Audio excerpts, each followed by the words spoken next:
Hello and welcome. My name is Abish Matthew. Now, before we start the show, आपके सामने comment section है, तो बताइए आप कहाँ पर हैं. Write down exactly where you're from. Let me get to see who I'm talking to today. Also, today we're going to do something very, very cool.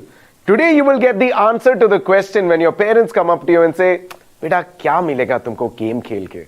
Because if you stick around, we're going to get you the biggest names, the funnest conversations, and a heartbreaking gameplay.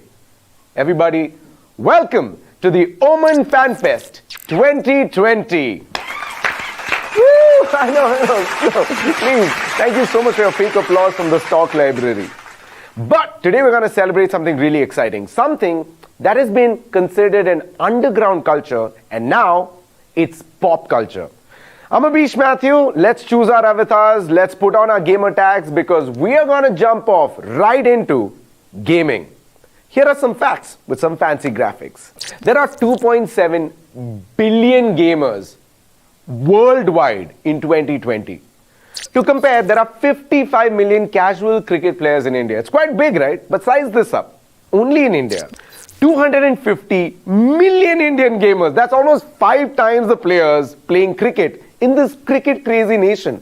A culture only progresses when everything around it also grows, right? From indie music to stand-up comedy to slam poetry, hip-hop, storytelling, every movement has had its golden moment.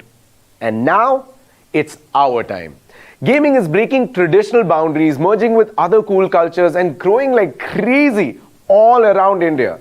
Comedy, cricket, music, just like that, gaming has become a way to connect with their fans. And tonight, we're celebrating the unprecedented rise of gaming with an awesome lineup of speakers. We got musicians such as 47, we've got comedians such as Samay Raina, content creators such as Naz Daily, veteran gamers such as Hell Ranger and Manas Vivi. The OMEN FanFest 2020 is an epic crossover of gaming and contemporary culture. By the way, this is our first virtual event to celebrate games, gamers, and their badass stories. We got people from different cultures, communities, and countries who've come together to tell you a narrative about how they have leveraged gaming into their careers. Now, what would a gaming show be without any big announcement? Don't worry, we got you covered. So, do not leave your seats, or your chairs, or your sofa, or your bed, wherever you're watching it from, because tonight we'll be revealing the mysterious OMEN squad, and you could be the potential 5th member. Not just that, we are also announcing India's first eSports scholarship program. And last but not the least, everybody wants to get their hands on the OMEN Crib, your own gaming setup. How you can do that is by watching the rest of the show. That's what I call a cliffhanger. So get ready to talk about careers in gaming. Get ready to talk about your passion in gaming with a lot of music, comedy, and conversations. Get ready to level up.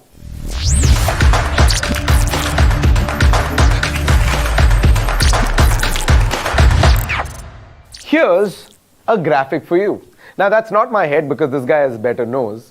As you can see here, gaming has time and again scientifically proven that it's hugely beneficial for us, especially our brain.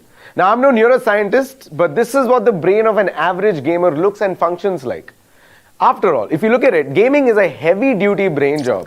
Gaming is one of the few aspects that simulates maximum part of our brain at the very same time. Well, you can say gaming is like a super vitamin for humanity. Well, that's just one side of the coin.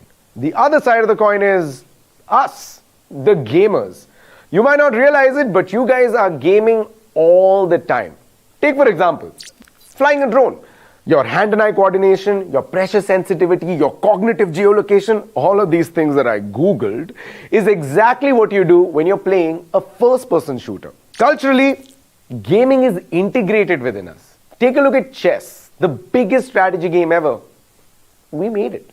We fly kites during Makar Sankranti, which has got like a bird's eye view, but with a tactical approach. It's almost like the first time you're playing flight simulation.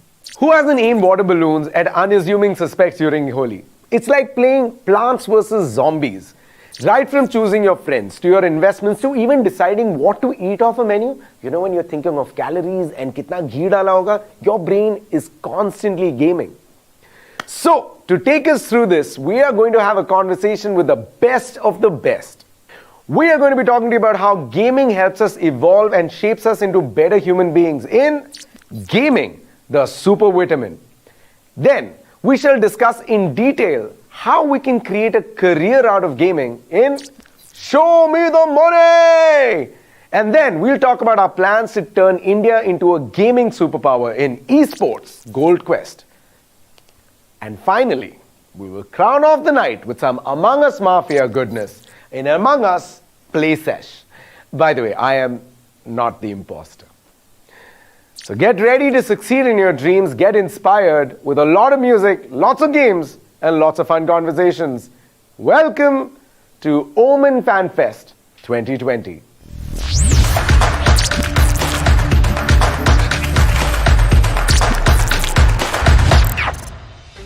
All right, today we are going to be joined by two amazing personalities who are sitting right in front of me.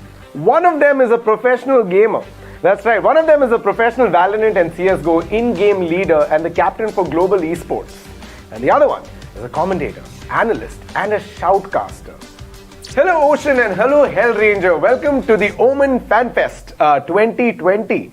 How does it feel to be here? Finally, it's happening. The world has changed, but the fest is still happening. How's it feeling? I'll say the world has changed, but the gamers' enthusiasm is still the same. That's why this is happening, and it's super exciting, and it's all because of this one thing. Nice. What about you, man? Yeah, well, it's exciting to be a part of something that celebrates gaming. I'd never thought 3 years back that all of us comedians, musicians, and gamers, we all would be in the same room. Talking about gaming or celebrating gaming. So that is something I never thought in my wildest dream, and to see it come true, I think it's a treat for everyone, including us and the viewers at home, right? It's a blast, I think. As a professional gamer, I mean, the word professional came in only much later in your career. What was the first time that you're like, this is what I want to do? Which game was it? Well, actually, I was into games ever since, that Nintendo 64 cartridges were out, and we had those Circus, those Duck Hunts, and, Mario, and those Iceman, all those games, right? I was pretty much a gamer even back then, but what got me into gaming was really when I started to play CS 1.6. My brother used to play that game, and I didn't have any fascination with the game to start with, but his nickname was Black Squadron.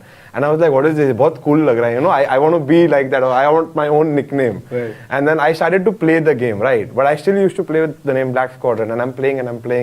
And then actually he was the one who came up with the nickname Hellranger 9 years ago. So when I started playing, I started defeating my brother within three weeks. And then I started defeating his friends. And at that time, DC hubs were pretty popular, and everyone was connected on the same internet in the building. So we used to play against each other, right? All the people in the building, we used to play against each other, and eventually in a month, I started defeating them as well.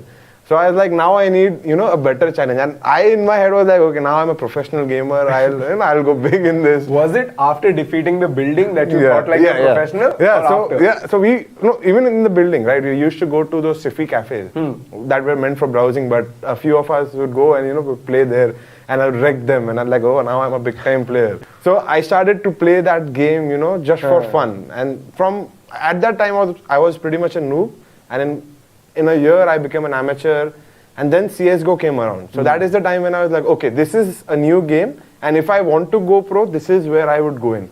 So that was pretty much the process of where, when I played my first LAN event in Bangalore. So it was, I think, Game God Cups or something like that, and that was my first ever LAN event. And when I traveled there, the adrenaline rush of playing on a stage in front of so many people, and all those people who are there competing for the same trophy, I don't think anyone or anything could ever match that for me. So that is when I pretty much knew, okay, this is the time now, I'm going to go full into gaming. Alright, so your origin story has vengeance and brother in it. Your origin story has boredom in it. You're a maths teacher? Yeah, I mean, guilty as charged, but still. So that is how I actually went into gaming with everything, if you're just going with it. I mean, that kahin connection nahi banta, to be honest, right? But that is how it actually started, because what happened is, I was just teaching maths to students कि घर पे tuitions हो रहे हैं, सब हो रहा है, but then once you are free, you have nothing to do for the whole day. So what I'm doing is I'm just going and playing the games and all on my mobile phone. So I'm just playing and all, and जो कुछ भी चल रहा है. So what happens is PUBG Mobile तब नया नया, it's just booming everywhere. So I'm just going out there killing people and all, उनकी crates बन रही हैं. So there's a very good squad जो competitive and all खेल चुके हैं, represent किया. I 1v4'd them. Like मैंने अकेले ने उन चारों को मारा एक बार. And what I did is उन स्क्वाड ने उस टाइम मेरे को बोला कि we also play whenever we need a person, just give us a WhatsApp number, we'll just add you in a group and all वगैरह सब कुछ. उसके बाद I said okay, and then I'm playing and what happens is if I kill someone, I send a screenshot in that group that I met this player, I met this YouTuber today, I killed him with the crate. But then they are like कि crate के साथ photo खींच रहा है, ऐसे तो किसी की मरी crate के साथ तू वैसे भी फोटो खींच सकता है, हम नहीं मानते. So then I was like कि क्या करूं फिर मैं बताने के लिए. What I did is what they suggested, like my friends that I have never met in my life, they suggested कि record किया कर इन सब चीजों को, cause ये बहुत अच्छा content बन सकता है. But then there was one thing, I'll put this on my YouTube, but then there are thousands of videos जो कि इसी चीज के ऊपर है कि गेम प्ले चल रहा है. Then there are 1000 videos जो tips and tricks के ऊपर है. What should I do जो मेरा content outstand कर सकता है? So I started teaching game. I was teaching game mechanics, like what is aim assist, like physics क्या है, किसी gun का physics क्या होता है. I was teaching that thing, so my tuition kind of like my teaching abilities kind of helped me grow out here. So that's how it just just summed up. Oh wow, that's why it's so unique. Yeah. Then just going and playing the game, या फिर screenshot उठा के डाल दो. Here you're telling them what it means. All of us while growing up have played different games. We've all played games, and it's all shaped our personalities in different ways. But now that you are in the professional league, both of you, as a caster and as a gamer, how do you think, like for you, how do you think gaming has changed your personality to who you are today? Because you're an in-game leader, you are rehearsing and practicing every single minute. So how does that change your personality? Like, I've been gaming for the better part of 11 years, but 7 years ago was when I decided, okay, I want to get into this, right? So, like, I've been very persistent, right? This gaming has taught me persistence firstly, right? If you lose to someone, right, you want to defeat them the next time. So you become persistent. Like, we start from the bottom, right? We're maybe like 150th or 200th best team in India, right? You go your way up and up and up. It's almost like the ant and the hill, right? You keep climbing, you keep climbing, you keep climbing until you get there, right? So persistence and hard work, those are the two major factors which gaming has taught me, And secondly, being an in-game leader, right? It's very important to be calm during pressure situations. So, right, when I started, I used to rage or tilt a lot, even on my teammates, even on myself. I was very emotional, So that over the years has reduced a lot. So I have become a much more calmer person. I'll treat my team the way every team should be treated, right? I'll try to do that. I'll try to keep my rage in check, and that has helped me become a calmer person, and especially it has helped me deal with pressure situations. So right now, I've played maybe over 100 or 200 events, right? So when you're at that event, when you're playing in that pressure, right, you get used to dealing with that pressure. I still remember my first event, right? My hands were shaking. I could not hit a bullet. And I was so nervous that, oh shit, my team is going to lose because of me. I can't play this game, or what am I doing? I should just leave playing. And then to now, when even in loss, right, you're calm and composed, you discuss, okay, this is why we lost, this is what we need to fix. This is, you have a game plan already set. So that is something that has changed over the years. You become, you almost become ready to absorb that pressure, right? Yeah. And then, like, you become a better person in general, right? So now when I'm under a pressure situation, even in real life scenario, I don't crumble. I'll always think of logical solutions, or what are the possibilities, and what I can do to fix or make it the best, right? So that's pretty much about it. That's actually great. Gaming has made you persistent, great leader.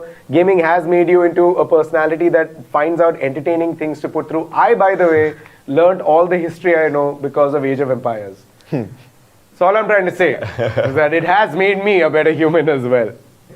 Now there's enough research out there to tell you that if you're a gamer, your social skills are really good. But today I'm going to be introducing you to somebody who used gaming to get to Harvard, and from a shy person went to become one of the most viewed and most loved person in this world. It gives me a lot of pleasure to bring to you none other than Nas Daily. I think they hate me. What's up, guys? How are you? We're good. How are you? I'm alive and kicking. I feel like I'm back to gaming life, just talking to three guys. That's actually pretty nice. That's actually how the gamers, just go with everything. Yeah. Nas, thank you so much for joining us. We've been very excited to meet you, and thank you so much for being patient with us. I had no idea. I knew about you a lot because of your work, but I had no idea about gaming. How were you introduced to the world of gaming? Oh, dude, I think I think we may have, like, all of us, we have similar backgrounds, right? Like, my dad bought me a PC, the dial-up stuff, a PC, and then because I don't have a credit card, I don't have any way to pay money on the internet. The internet was not a thing back then. You just have to download every single free game and only play the free games. Then I got into a lot of different games, and one of them was, I don't know if you guys know this game. It's called America's Army. It is insane. Do you know that game? No. What is it about? Is it a first-person shooter? What is it? That's really disappoints me because it's not very popular. So this is what's crazy about this, okay? This is a game developed by actual US Army soldiers. So the soldiers, the software engineers would build a game and then they would distribute it for free. And then that game is so realistic that anyone that does really well in that game, they would try to hire and bring them as a soldier for the US Army. So it's kind of like a training game for soldiers. It's like flight simulation, but for like the military. Yeah. Really? Does that game exist Wow. even today? Do you play I it? think it still does. It's crazy. So people would get, like, called up, who's good. So the game is really realistic, and that's why I fell in love with it. And do you think playing America's Army, how did that impact you? Like, how did that make you into who you are today? So I'm sure a lot of us, see it like feel this way, but at least for me, like, America's Army was, first of all, like a lesson in, like, life. You're introduced to, like, politics, war, comradeship, like, since the early age, you kind of, like, understand, oh my God, like, people kill each other and we need to fix it. So that was a great lesson that a book is not enough. The second reason why I love what I got from gaming is I made friends. Growing up, I had no friends. Forget all the followers on the internet. It doesn't really count. I genuinely didn't have friends for tens of years. And on the internet, I met a couple of guys in the UK and in Wisconsin, literally Wisconsin and Manchester. And they're like 30 years older than me. So you made friends with a lot of people across the world because of gaming. And do you think because of, like for me, playing Empire Earth really defined, or Age of Mythology defined what a hero is and the rest of the characters are. So I kind of understood the importance of skill building, for example, even in Command and Conquer. So was there anything that you think as a gaming, as a strategy, you have inculcated into your videos and the work that you do? Yeah, I think, I honestly, like, friendship. Like, I learned how to be friends with people through the games. Like, what it means to, like, support your colleague, what it means to, like, literally put your life on the line to go get that kill shot, And friendship is one, but the next thing, honestly, is English. Like, the fact that I speak English right now did not come from English books. My mom doesn't speak English. My dad doesn't speak English. My uncles don't speak English. My friends don't speak English back home. The main reason why I learned English is because of my friends in this clan that you join the video game, and they teach you everything about English, the good and the bad. And but the thing that really surprised me, and something that I think all of us were discussing about and wanted to know, was how gaming helped you get into Harvard, how you were able to take that leap in. Can you tell us a little bit more? Maybe for the people who are watching, they're like, oh, if he did it this way, there's hope for us. Playing 1 million video games on America's Army, shoot that guy, shoot that person, boom, boom, boom, boom.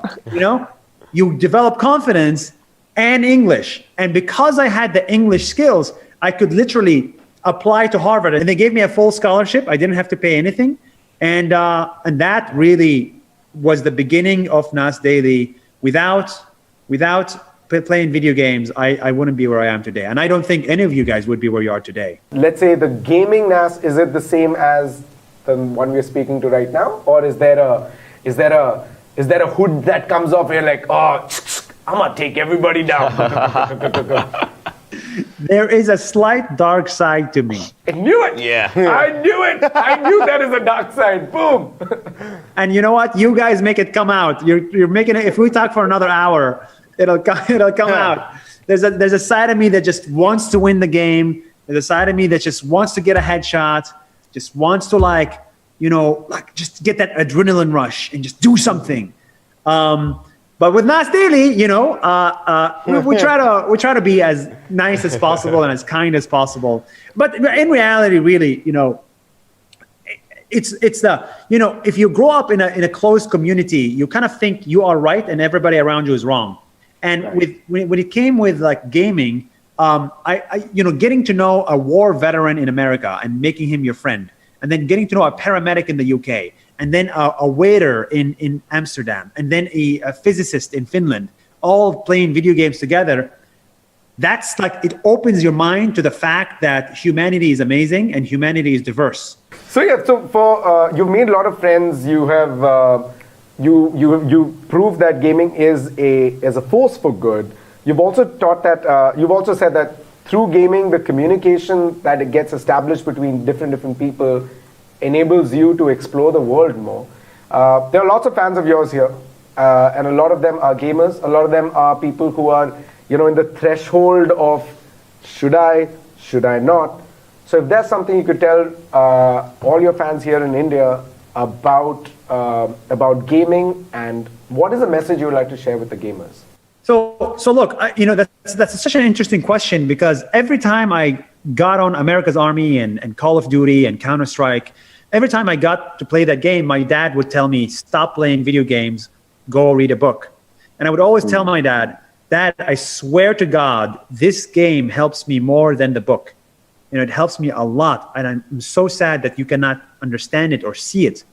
And, 10 years later, now he's the biggest fan of Nas Daily. And he's like, yeah, play more video games. So my advice to everyone watching this would say, play the right games. Like, I'm not a fan of every game. And I'm very upfront about this. Not every game is good for you. But there's a million games out there where you can make friends, develop your confidence, develop your language skills, your teammate skills, your everything. And I've always been a fan of being strategic with everything I do in life. I knew I wanted to be here now when I was 15. And the best way to get to where I am now, if you're 15, honestly, is to make friends in a video game. Awesome. Nas, this is incredible. Thank you so much for joining us, and thank you so much for telling us your entire journey with gaming. And thank you so much for telling everybody about what they should do and why gaming is important. Just 1 second. Mama, I am talking to you. Gaming is good, but when it's on the phone to kill time because you don't want to talk to Pa, not good. I've got other recommendations. You got XCOM, we got Age of Empire, we got Empire Earth. Learn something about it. Nice. Thank you so much, Nas, for joining us. Once again, okay, ready? On the count of 3, 2, 1. Give it up for Nas, everybody! Yay! Great to meet you. I think we'd be great friends if we met in real life, and hopefully we can do that one day. Keep up the great work. For sure. Thank you. I'll see you in America's Army now. Yeah. Bye. Bye-bye. All right, that was Nas. This was an incredible conversation that we had where we were trying to find out everything good about gaming and how Nas is where he's at and how gaming helped out. Good, the fact that we are parentally approved in gaming, right? It's very lucky for us. Chalo, समय आ चुका है to bring on screen somebody who has blended the world of streaming, gaming and comedy so effortlessly. And he is the reason my Wikipedia is going to get blocked for sure. He dabbles with the ancient game of Shatranj. Ladies, gentlemen and others, let's give it up for Shatranj ke khiladi, Samay Raina! Hello. Thank you for having me here. Kaise ho? We're very good, man. Thank you so much for joining. Hell Ranger and Ocean, say hi. What's up? Hello. Hey, hello. Samay, thanks for joining us, man. ये थोड़ा वो emotional moment हो रहा है मेरे लिए because earlier Samay used to be a purist stand-up comedian, बहुत pure तरीके से. अब अब हमने विदा करके आपको दे दिया है कि प्लीज टेक केयर ऑफ हमारा अनमोल रतन गेम कॉमेडी इंडस्ट्री से गेमिंग इंडस्ट्री में आ चुका है ये तो मतलब टीका लगाना पड़ेगा सर आप पे dude how was this journey but I have seen this journey from like how it started can you please tell them how it started off and why it happened हम लोग तो सब स्टैंड अप ही कर रहे थे यार फिर हमें पता चला कि अब नहीं कर सकते हमने बोला क्या करें फिर कुछ तो करें तो ऐसे because we are stand up comedians we want attention बचपन से अटेंशन नहीं मिला तो अब हमें चाहिए तो दैट्स आवर एंटायर गोल तो इसलिए स्ट्रीमिंग मैंने देखा Tanmay and all they recommended to me in fact guys Ocean हेलरेजर डू यू नो मैंने जब अपना सेटअप खरीदा था मेरे को खरीदना भी नहीं था मैं अभिष से कर गया था चिल करने और अभिष अपने लिए सेटअप खरीद रहा था स्ट्रीमिंग के लिए तो मैंने कहा ठीक है मैं भी खरीद लेता हूँ तो मैंने खरीद लिया मैंने शुरू कर लिया अभिष का अभी तक नहीं शुरू हुआ स्ट्रीमिंग मैंने 12 stream we know who is the lazy one out here in the panel so that's I am the lazy one okay अभी HP ओमन का फैन फेस्ट ही स्ट्रीम कर रहा है बस और कुछ नहीं कर रहा है yes मैं अरे it's like समय I'm waiting for the right time Yeah. but for Samay we did not waste any time you immediately went on and you started streaming. Bro, my name is Samay, bro. What did I say? No, I mean, how can I waste any time? I just took the correct Samay and just I striked. You had everything, man. समय You still रहे had ना रहे everything. yeah I still by the way tech wise I think I'm very देख समय सब connected है but like in your case you found your calling you were like and how did you figure chess you want to do chess when everybody was playing Among Us they were playing Fall Guys all of that how did you figure this is your niche मैंने बहुत पहले कहीं तो सुना था ये किसी के इंटरव्यू में मैं बहुत इंटरव्यू देखता हूँ सन ऑफ अबीश बहुत देखता हूँ मैं बहुत फेवरेट है मेरा वो शो तो उसमें मैंने देखा था कि बिस्वा ने बोला था कि नोबडी इज स्पेशल अगर आपको कुछ पसंद है तो आप जैसे 10,000 लोग मिनिमम है because this is a fantasy world की एवरीवन इज स्पेशल कोई स्पेशल नहीं है भाई कोई नहीं है सब सेम है बस फिंगरप्रिंट स्पेशल है सबके पास तो if I like to do something there will be at least 10,000 people like me who like to see और लाइक टू डू दैट चाहे वो कुछ भी हो तो अगर मैंने सोचा कि ठीक है I start with whatever people are liking but मेरे को उसमें था कंफर्ट नहीं हो रहा था मेरे को लग रहा था कि okay so this is a conventional way to do it so I have to do it like this पर वही तो नहीं करना है मेरे को तो I was like let me do something that I really like जनता जिसको देखना होगा वो आएगा and there are at least people 10,000 लोग तो है मेरे जैसे तो मैंने चेस से शुरू किया तो पहले कुछ वॉचिंग नहीं आती थी 40-50 लोग देखते थे मेरे को एंड आई वाज लाइक ठीक है होगा एक दिन ग्रो होगा and that's how I just started man I mean and I don't think कोई चेस स्ट्रीम कर रहा था आई मीन ओशन एंड हरेजा can tell me that better कोई चेस आपने कभी देखा कोई चेस स्ट्रीम कर रहा हो no never I think only he was the को first देखा one था to मैंने bring करते it. हुए but apart from you I don't think anybody was streaming chess Yeah, और अभी it's like lot of people are streaming chess and it's पता नहीं कैसे हो गया बस वो हमने just it's like a butterfly effect right तुम कुछ करो ऐसे एंड फिर just something random happens after like a year but अभी still doesn't start streaming well you know what we'll get wait hold on wait why you attacking wait The butterfly never reached him. yeah ये butterfly का wing कभी यहाँ तक ऐसे हवा फट किया नहीं gaming has changed your life right obviously but could you tell us a little bit about how your personality has changed for the better because you took that gaming step I have become a very much more open-minded person. I feel like you तो know me, Abhish. How most comedians, you know, pure एकदम stand up ही लिखना है और कुछ नहीं करना है, joke के पीछे भागना है. We have to understand there has to be a reason for a joke. ऐसे कुछ बकवास joke नहीं करना है ऐसे. But because of the lockdown, since I couldn't go on stage, I realized that I am a creative person first and a stand-up comedian after that. तो मेरी creativity और भी कहीं से बाहर आ सकती है. Doesn't have to only be stand-up. So that's how I have now started respecting every creator in a way कि यार creative तो ये भी है पर इसका कुछ और तरीका है creativity निकालने का, है ना? तो that is how I think I have become more open minded. मैं किसी भी creator को देखता हूँ अभी and I appreciate कि भाई you know इसमें कुछ तो सही है इसलिए इतना you know he has this audience or she has this audience. So that's this is really good by the way for because a lot of people who are from the gaming industry as a stand up comedian right अपने को वो artist वाले उसमें आता है कि oh it needs to be exactly like this but Samay has crossed that over because also Samay as that time as a comedian was purist. I think you have tasted what it is to expand your horizons and now you're like acha abhi now just keep expanding more.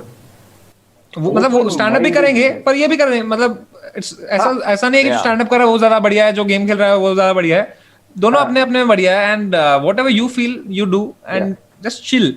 This is kind of a good thing because like he is actually at that bridge, he's living both the lives simultaneously and he understands कि क्या चीज है, कैसे, किसका अच्छा क्या है, किसका अच्छा क्या है, and he's just trying to calculate हर चीज का best and it's the best that he delivers in that thing. So that's I would say one of the best things.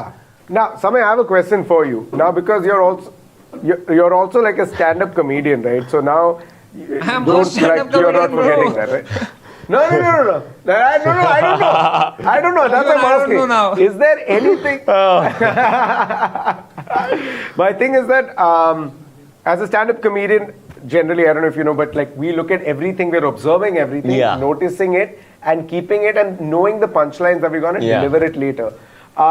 Has gaming impacted that creativity? Where, example, earlier we used to think set up punchlines and formulate, and now that your brain is opened up to this, have you found new ways of putting that back into stand-up?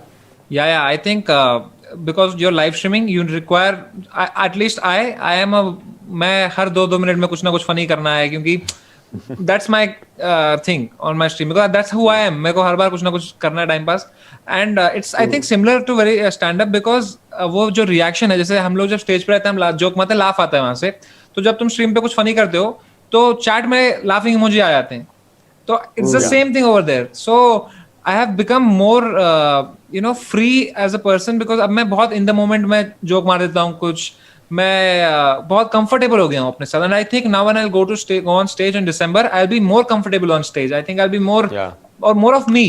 मैं पहले, now that I look back at my comics and performance, I'm like यार ये नहीं हूँ मैं, यार ये नहीं हूँ मैं. You always after every year you grow as you become a different person and you look back, ये तो नहीं, वही होता ना जब पुराना Facebook स्टेटस देखते हो 5 साल पहले का, क्या था यार मैं छिया, ये क्या किया था मैंने, क्यों किया था मैंने. तो वही वाला सीन है. But now I think I have grown so much more in this one pandemic. I think it will show in my stand-up. Awesome. Thank you so much, Samay, for joining us. Just, I think, तीनों की तीनों हैं तो ताली मार ही दे. Thank you, man. Thank you so much for coming in. This is incredible speaking to you. And I'll catch up with you very soon. See you guys. Bye-bye. Take care. Please bitches. Bye-bye.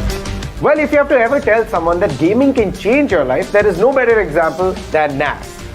But if you ever come across this question, has gaming given new life? There is no better example than Philip. Please welcome the man who kicks ass only using his mouth, none other than Philip. Thank you so much, Philip, for joining us. How are you doing? What time of the day is it? I'm very well, and my time here is 4 p.m. Oh. Wow, it's evening time for you. Yeah. That's great. Philip, I've got a question. Sorry, go ahead. Yeah, and it's a little bit cold. That's why I wear my hoodie. Okay, good. So I guess I'll join you so that you don't feel. I think let's all pull Philip. Philip, there we go. Do we look good? Do we look as good? Good. Philip, I wanted to understand from you, like this is your inspiration into getting into gaming. Out of all the things that you could do, why did you choose gaming? Because I used to play before my accident a lot. I'm a little bit older than you guys. I think I'm 40 years old, and I used to play PlayStation 1. I had my accident when I was 16. And I used to play games with my homies a lot. We played PlayStation. My first game was actually Pac-Man. You know, every time I'm playing a game, like I remember cheat codes from games. Do you have any first-time memory of your first cheat code ever used? I have to admit, after my accident, so for explanation, I can't move my hands at all. I can move my arms a little bit, but I can show you my hands here. I can't move them. I can move my fingers. And after my accident, I wasn't introduced to the quad stick here, this device at all. I think I have my quad stick now for a little bit over 2 years. And before I had my quad stick, I only used to play with trackball. and on the left button I run, and on the right button I shoot. And to get along through the levels, I always used God mode. Oh, so for you, using God mode enhanced the games quite differently than the rest of us. Yeah. So now, as far Without the God mode, I was already dead after the first 2 minutes. that's the initial. Can I take a look at your setup a little bit more? So when you use when you use your mouth, is that like the joystick that allows direction?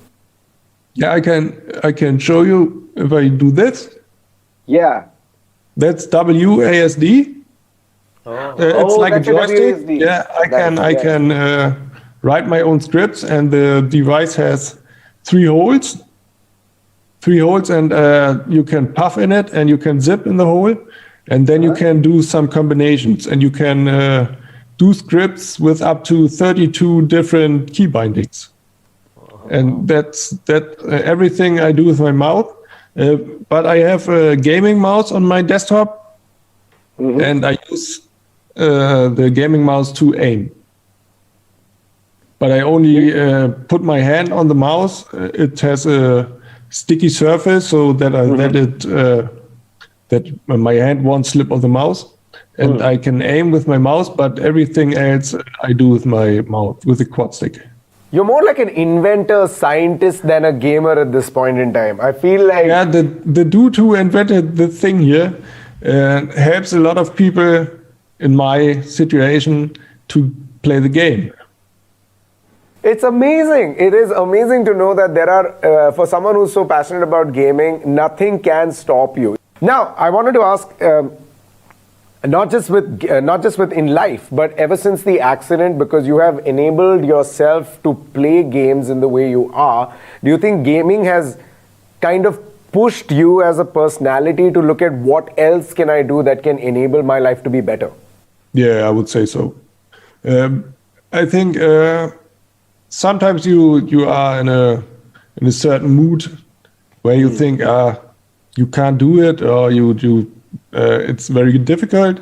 But through gaming, it took a lot of time to get good at something, especially in battle royale games or first-person shooters. I play, I think, only first-person shooters at the moment, and there are a lot of pros, and it's very difficult after a time. I used to play a lot of PUBG, and I stopped it because the boom of PUBG was over, and only the real pros play PUBG, and then there was no place for me anymore. Oh my God, journey in gaming is pretty much the same. As soon as you get really experienced gamers, I'm like, I'm going to the next one. And then Call of Duty Warzone came out, and it was the next boom, and here I am. Okay, so basically everyone needs to follow you to figure out what the next game boom is going to be. So you are what we call like a good luck. Good luck for all the games. So if there's any game developer, if you really want your game to do well, you need to get in touch with Philip right away, because he's the good luck charm. Philip, can you imagine a life without gaming though? No. I met a lot of cool people. One of my best friend, I've never met him, but in real life, but I met him through gaming online, and I won't miss him. And that's because of gaming. That is so true. I think I completely forgot about that perspective where you make friendship and that lasts way longer. Yeah. But good. Thank you so much, Philip, for joining us. Thank you so much for coming and talking to us and telling us about all the cool tech and also how gaming has completely changed your life. Yeah. It was very nice. Yeah, Thank absolutely. you. Thank you for having me. Thank you. You take care of yourself, man. See you. Yeah, bye. Bye. Bye. What's incredible here is the fact that if you give me all the technology in the world, I don't think I'll even come remotely as close as good as this Philip. Gamers never quit. We only respawn. Respawn as gamers or comedians or streamers, anything.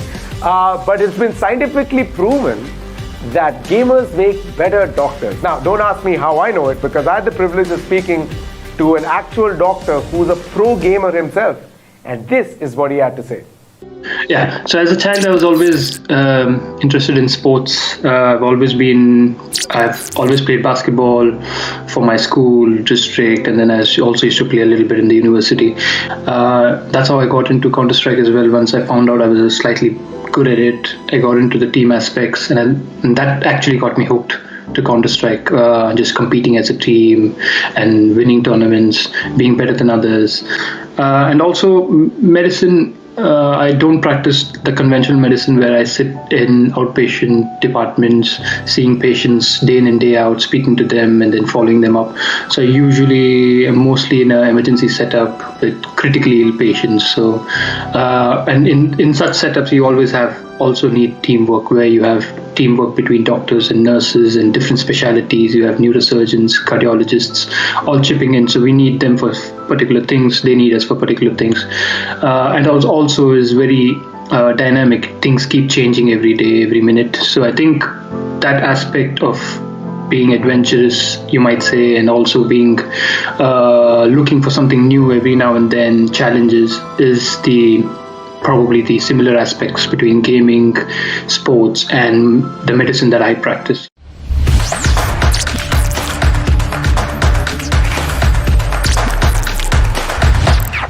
All right, I think काफी chit chat हो चुका है हमारे बीच में, but we got something very special lined up for you. A track that I know all the gamers are going to love, because it's made with love from one of the most OP rappers in the country. Enjoy.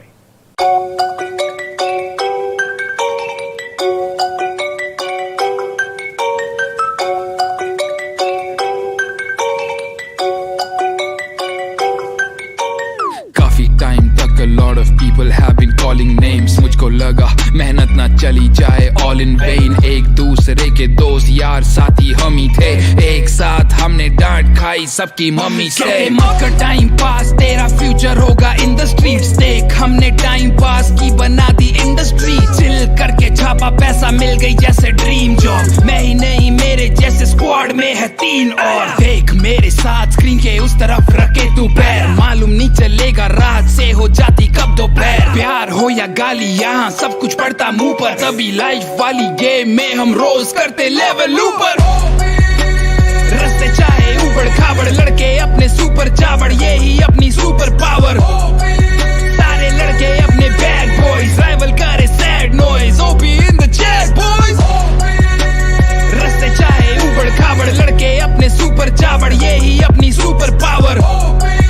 सारे लड़के अपने bad boys, rival करे sad noise. OP in the chat boys. Dedication एक number, focus सारे Broz, क्योंकि target lock वाली practice करी रोज. हम करते हैं वो जो बहुत कर नहीं पाते हैं, बस आवाज सुन के हमें लोग पढ़ने आते हैं. कैसी भी हो सिचुएशन बस अपने आगे भेज दो. हम टैक्टिकल हैं, खुलने से पहले कर देते case close. Calm and compose जैसे players on a race course. ऐसे सीखा हमने काबू करना अपनी रेज को. देख मेरे साथ स्क्रीन के उस तरफ रखे तू पैर. मालूम नहीं चलेगा रात से हो जाती कब दोपहर. प्यार हो या गाली यहाँ सब कुछ पड़ता मुंह पर. तभी लाइफ वाली गेम में हम रोज करते लेवल ऊपर. रस्ते चाहे उबड़ खाबड़, लड़के अपने सुपर चावड़, यही अपनी सुपर पावर. सारे लड़के अपने बैड बॉयज, राइवल करे sad noise. OP in the chat boys. रस्ते चाहे उबड़ खाबड़, लड़के अपने सुपर चावड़, यही अपनी सुपर पावर. सारे लड़के अपने बैड बॉयज, राइवल करे sad noise. OP in the chat boys.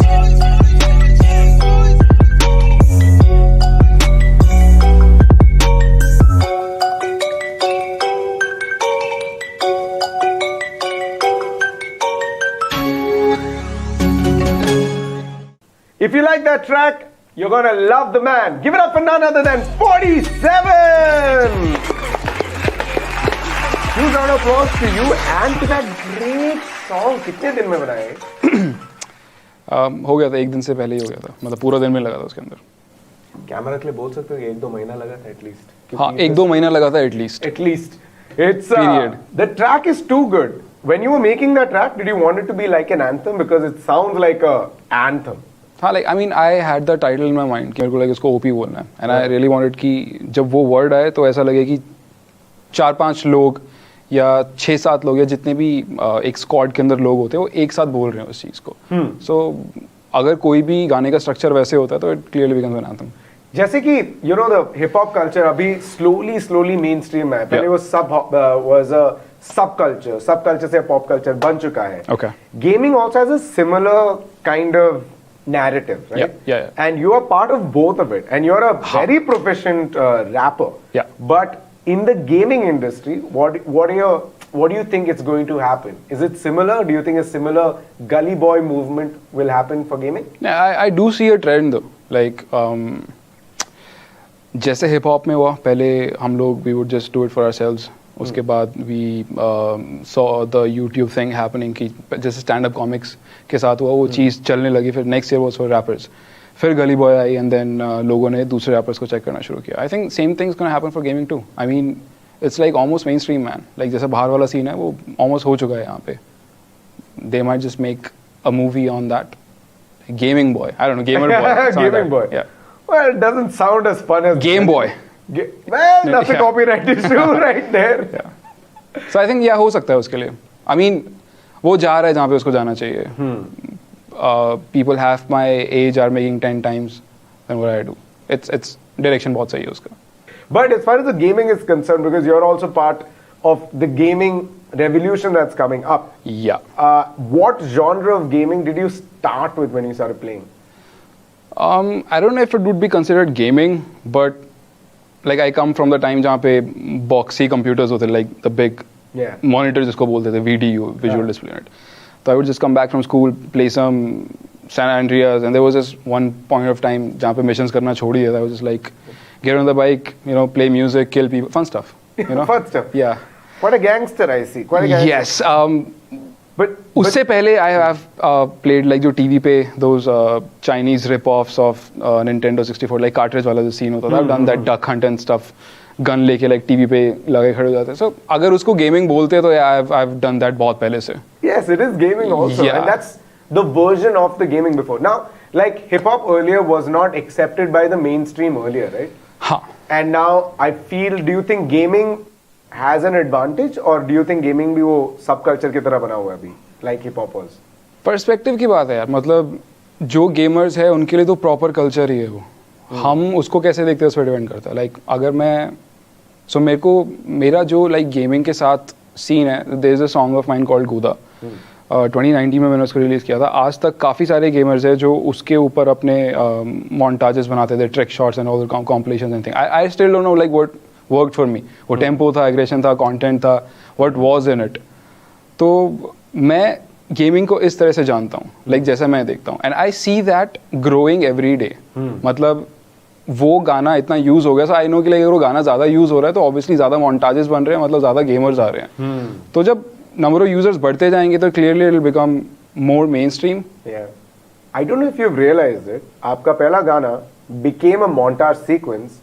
Your second song is for the gamers. Yes. So I think as a rapper, if you've dedicated one entire song to gamers and one song that the gamers made their own, I think you're part of the gaming revolution. I am, yeah. मैं modest भी नहीं हूँगा यहाँ पे. Okay, cool. So the modesty has left the building currently. Left the chat. The modesty has left the chat.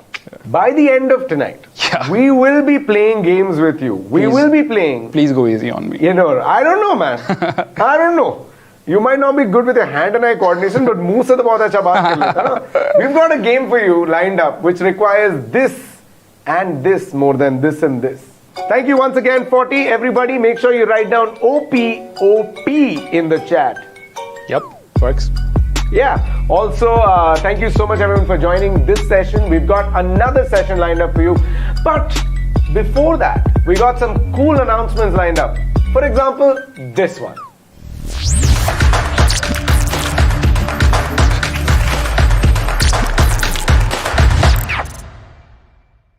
Hello gamers, thanks for joining us for OMEN FanFest. At OMEN, we are working to make the entire ecosystem better for gamers to play and progress.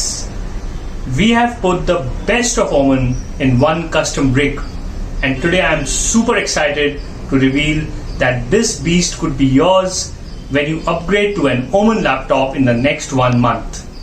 Let's look at this dream battle station and I will tell you more about it.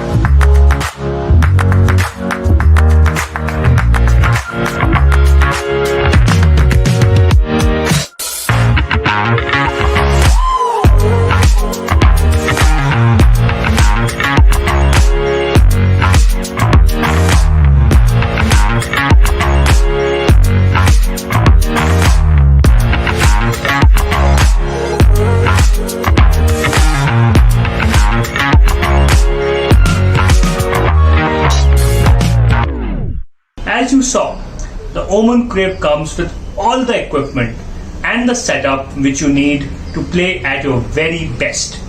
Buy any Omen laptop from 3rd till 31st December from Flipkart and you get a chance to win one Omen crib every week. Follow us on Omen India to stay updated. Thank you.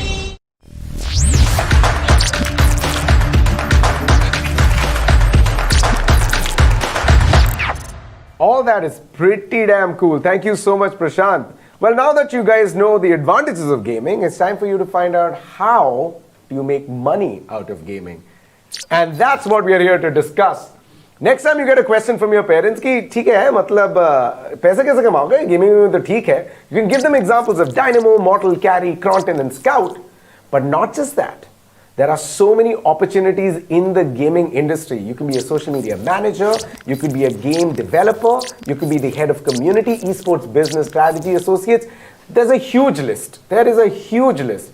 All you need to remember is that during Age of Empires, Confucius said, no, do what you love, you'll never work a day in your life. That's right, I learned about history only through games. That's what ends up happening. But instead of me telling you how to do it, let's invite the two people who've turned their dreams into reality and have converted gaming into their careers. First up is a law student who's turned into a live streamer. And joining her is the head of Team Fnatic and eSports entrepreneur. Everybody make some noise for none other than Manaswini and Nimish Rao. Nimish? Nemo? What should I call you? Nemo? Nemo, yeah. I'll call you Vivi then. Vivi and Nemo. Thank you so much for joining. Okay, first question to you, Vivi. You're a streamer. You're a live streamer who started generating a lot of fan interaction and a lot of people have started following you. What was that first step in which you're like, this is something I really want to do and continue with? So live streaming happened to me by chance actually. I was actually looking for an internship as a social media manager because that is what I used to do prior to getting into gaming. And these guys, so it happens to be a brand that is related to gaming. And they were like, what we want you to do for us is, you know, live stream on our social media pages. Because we've seen you interact with the community and I think it would be a good match for you. And I live streamed for the first time and I had never imagined, like I got 5,000 views and it was a huge thing for me because I had no, like in fact I was a casual gamer back then who used to go to the cafes for every Sunday. I didn't even have a gaming PC back then.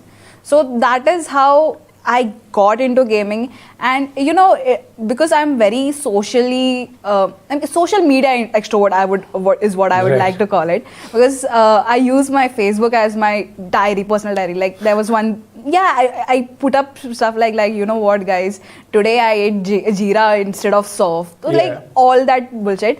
And which is what, you know, people like to hear. From a streamer, you know, you're just playing games. Yeah, I think skills count up to a lot. But then again, people are looking, you know, to have fun because they play games as well. So that's a good point that you brought up. Like as a streamer, it's charisma over skill. It doesn't mean that you should have both, but like it's the charisma, it's a personality, the entertainment that comes through. But in esports, and when it comes to competitive sports in general, especially with you, Nimish, that skill that needs to be built up. That was again a journey till you got there. Like, how did it start for you? Did you have that clarity up top? Well, I'm not really a professional esports athlete as such. I'm more on the management side. But the funny part is that I think my career in gaming started when I was like 11, maybe actually 10.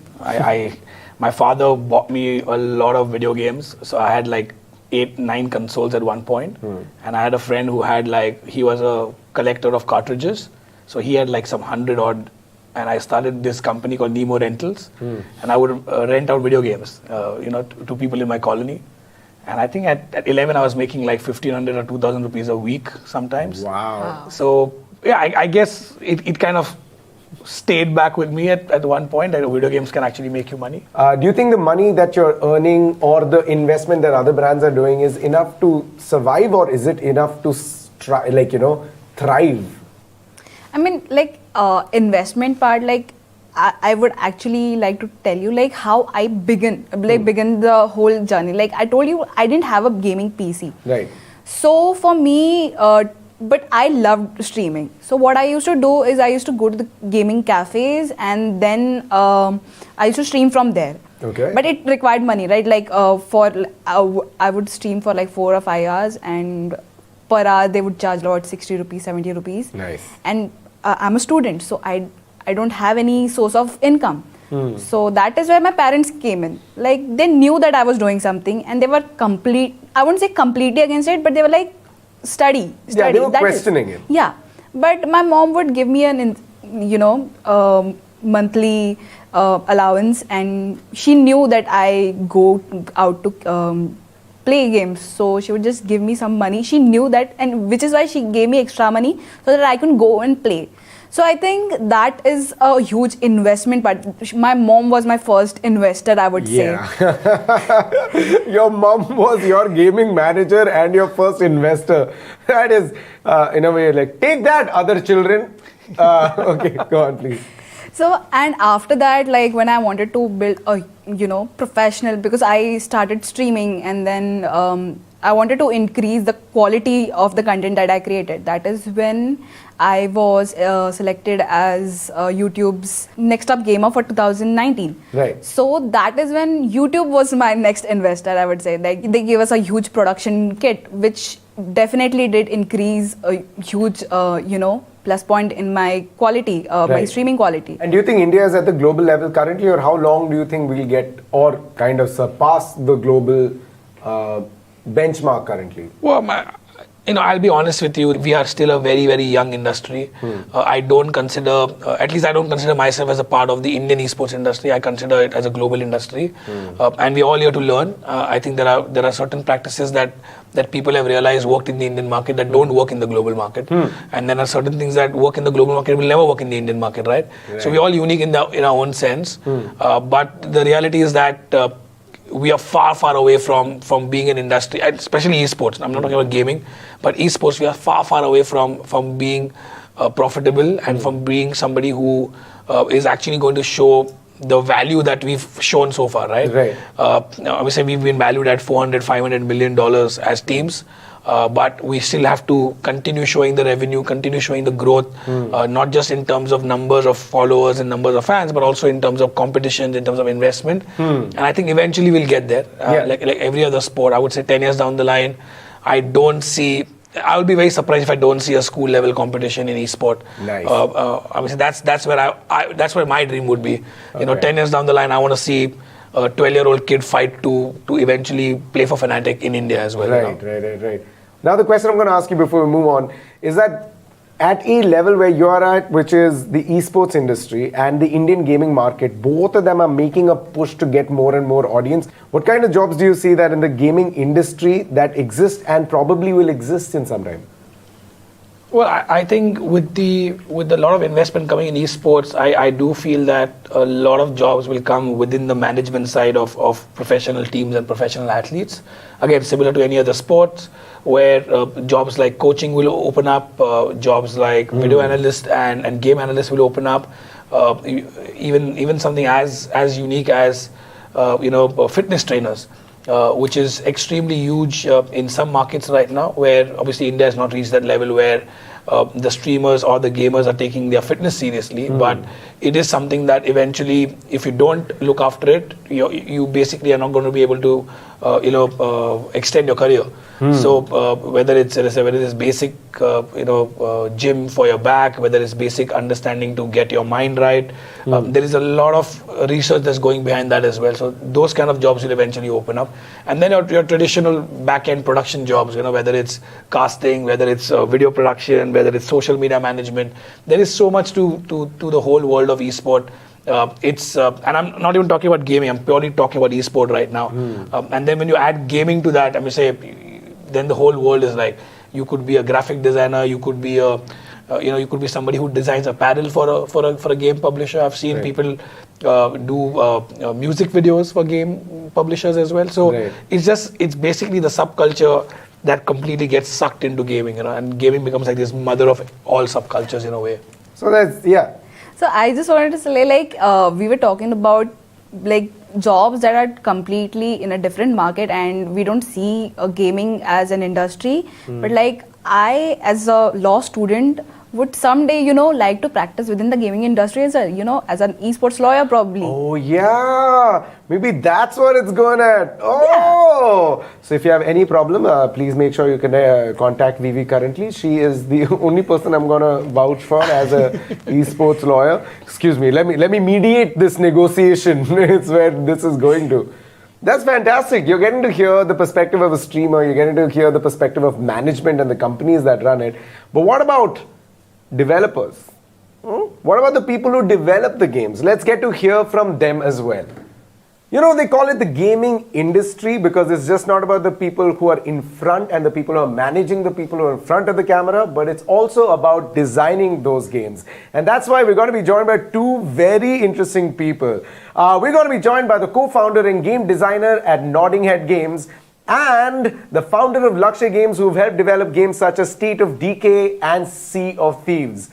Please give a huge round of applause to Avichar and Manavendra. Thank you so much for joining us. Thank you. Hello, how are you doing, Avichar? Hey Avish, I'm doing great, and pleasure to be here with Manavendra. Yes, Manavendra, thank you so much for joining us as well. Thank you so much for inviting me here. It's such a pleasure to be here with people who really feel so passionate about games.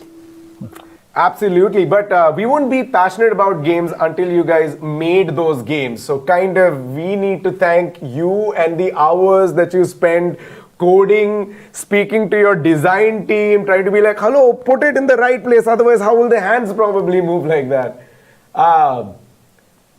Okay, first question. How much time does it go into developing, let's say, a very basic game, just so that everybody who's watching gets an idea of the investment in coding, the investment in design, and then you go into 3D and so forth. But if I had to ask you a competition-based game, the simplest game that you can design, how much time will that take?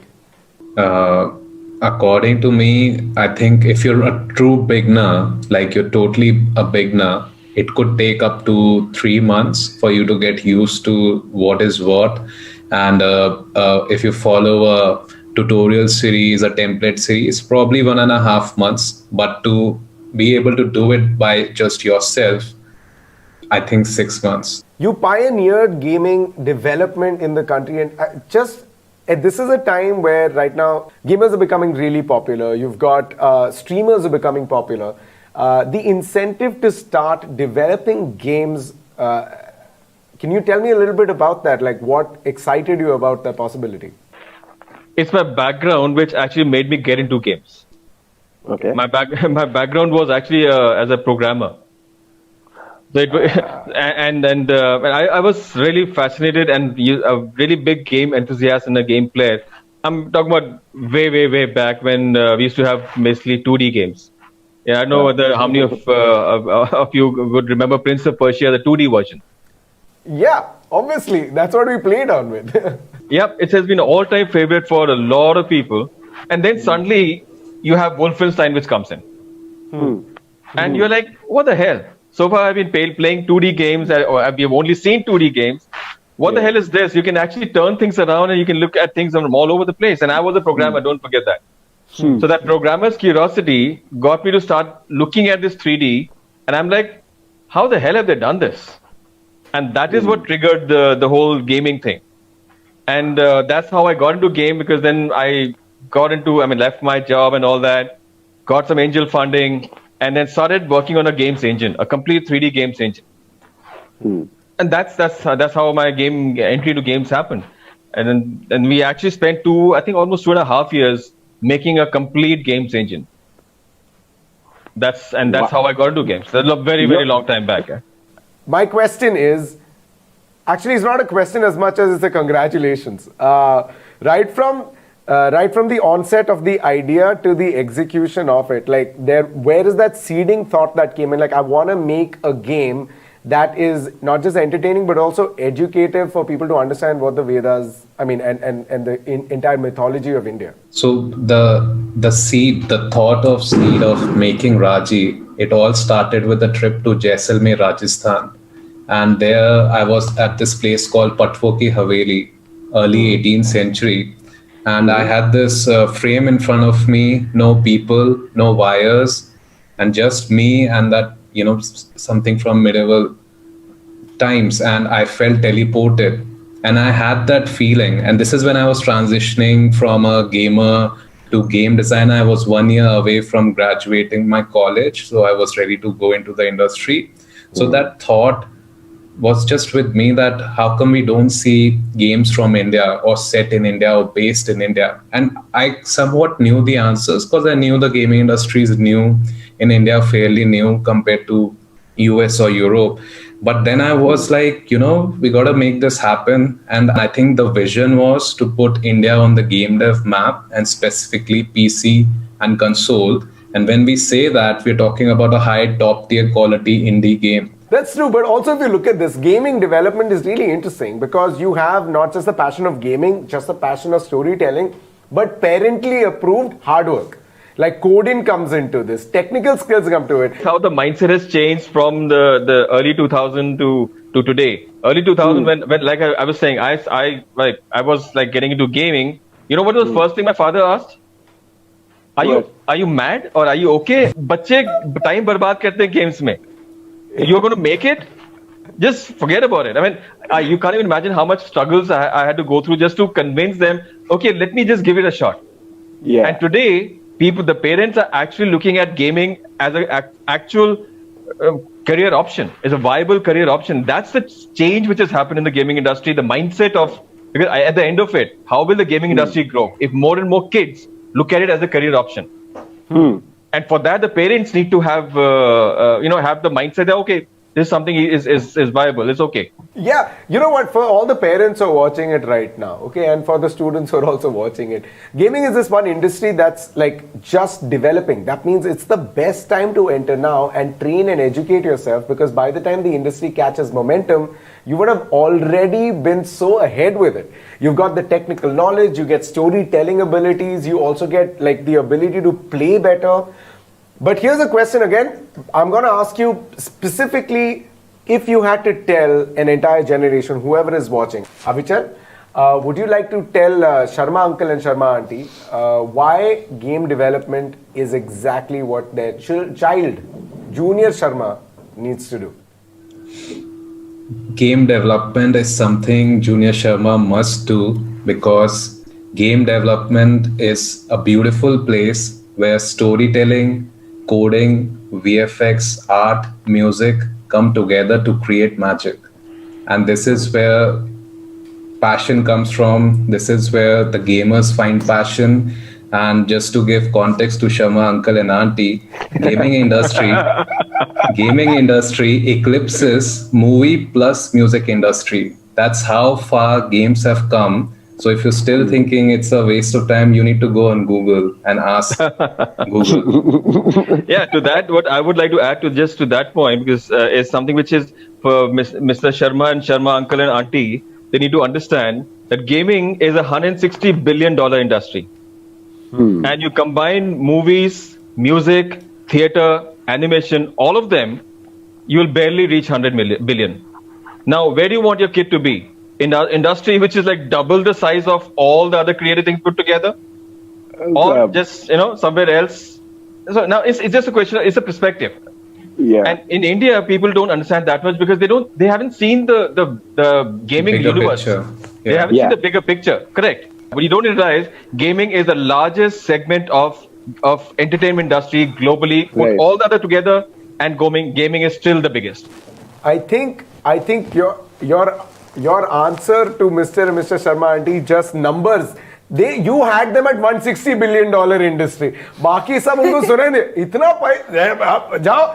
I feel like Sharma uncle and Sharma aunty will start reproducing more kids to go into gaming so that they can start their own development now. They'll be starting classes on game development. Yeah, which reminds me, now the final question is that if somebody wants to enter game development, what is the first step that they can do? Madhavendra, would you like to tell us, like if someone like me or Junior Sharma has to enter, what's the first step they need to do? Where can they go? Parents will not like it, but start playing games. Because the more games you play, the more you understand the industry. The more games you play, the more you understand what goes into making a game. Because for me, because I don't want to be, I would just want to just jump into something and then ask a question. Okay, now what do I do? It's very exciting to say I want to get into game development, but it's more important to actually play the games. Because when you're playing games, you're looking at all the aspects, and don't play it as a player. Play it as somebody who wants to make it. And then you will see it is not just all fun and games. It is a lot of hard work, a lot of disappointments. We have to accept that also. It is a lot of disappointments. Yeah. And if after learning all that, you still want to get into the industry, you're perfect for the job. So I do agree with Manveen's answer that first playing games and figuring it out, is this meant for you? If you can't play games, this is definitely a no for you. If you can't love playing games, it's still a no for you, because I've seen people quit midway. I've seen people quit 4 years in, 5 years in. This is a hard industry. Your talent, your skill, this develops, it takes years. And a lot of people, it's great to present these numbers to you and they do happen, but there's a lot of, sometimes even decades. People know about Horizon Zero Dawn. It took 8 years to develop. Right? It was not done in 2 years, 3 years, 4 years, 5 years. It took 8 years. And if you read about the journey, they went through a lot of failures. Raji also went through failures and a lot of struggle to be able to, finally release. And all the kids, I would say, in game industry, all the branches come from 3 pillars: game art, game programming, and game design. So lighting artist, tech artist, or engine programmer like Manveen was, or feature programmer, or UI programmer, UI artist. So all of them come from these 3 pillars. So if you can identify, once you're done playing and loving games, where do you want to go? Do you want to do art? Do you want to do code? Or do you want to design how the player plays this or write stories? It all starts with these 3 pillars. And I think that's where you should do your own research and figure it out for yourself. What do you really want out of this? Because this is a very long and a hard journey for a lot of game developers. And your passion and your skill set is what's going to make you survive. And you have to be a team player along all of this.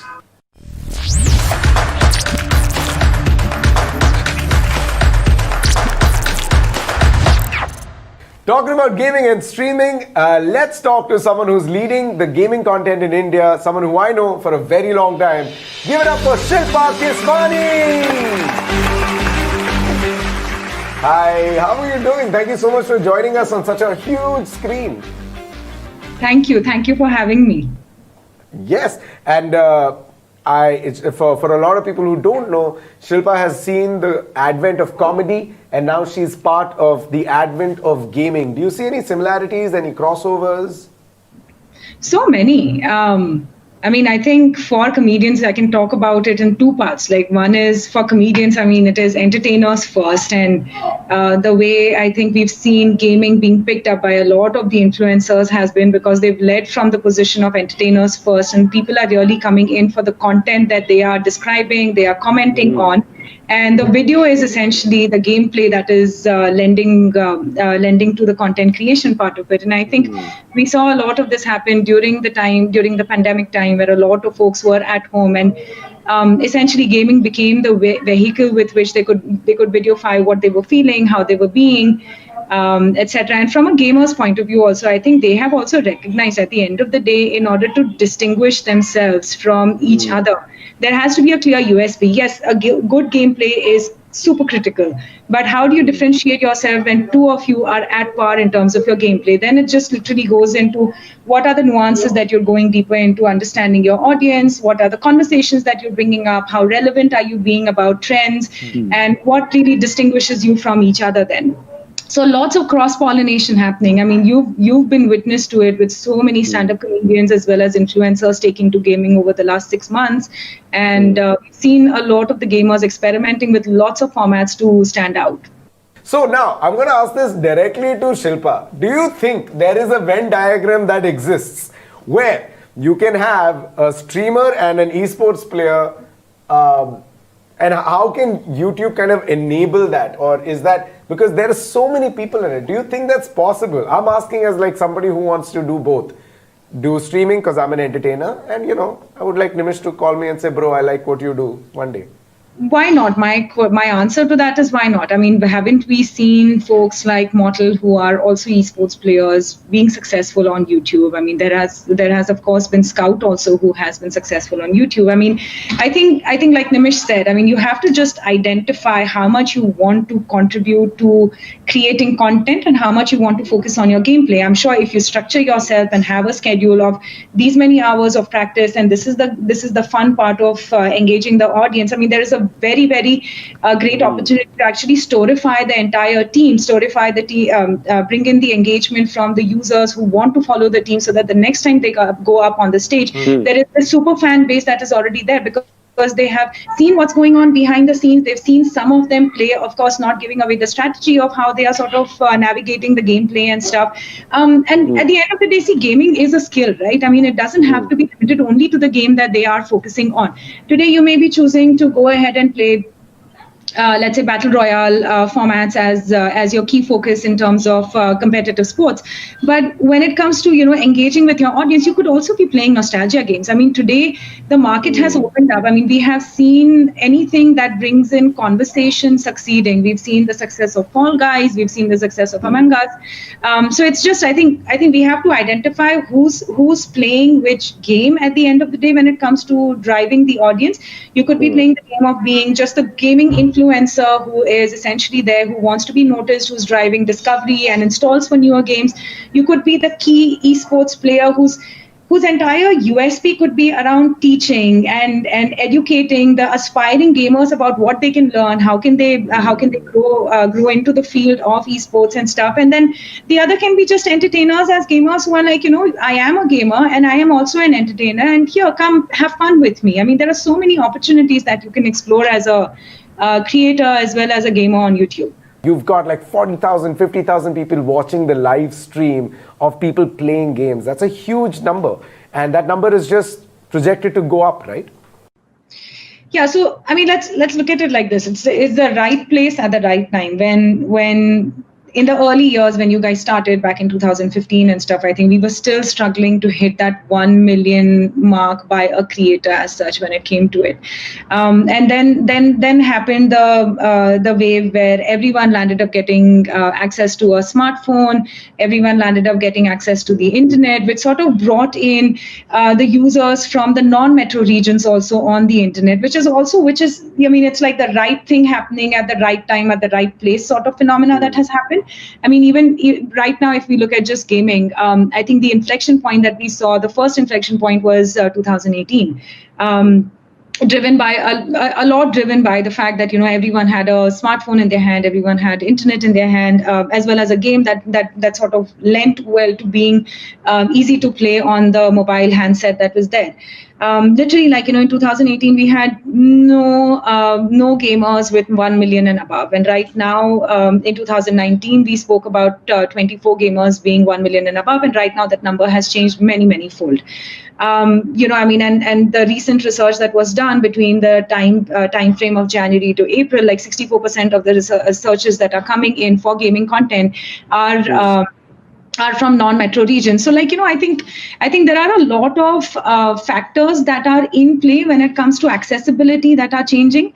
It's not to say that comedy is not growing or entertainment is growing slower than gaming or anything of that sort. I think there isn't a comparison because the two verticals are very, very different, but they're going to start to merge, and we're seeing some of that. We have at least 15-20 folks right now who have dabbled between the entertainment content as well as merging into gaming content and trying to create this hybrid, which will open up the opportunity for more publishers, for more developers to explore working with folks who are able to talk through different games and take them through their journey in a very unique way, rather than being limited or stuck to just one particular game. I mean, the audience has also in a way tasted blood. They're willing to experiment new games more now than ever. If 2019 was the year which essentially, where a game essentially decided who becomes the largest creator, right now that's completely democratized.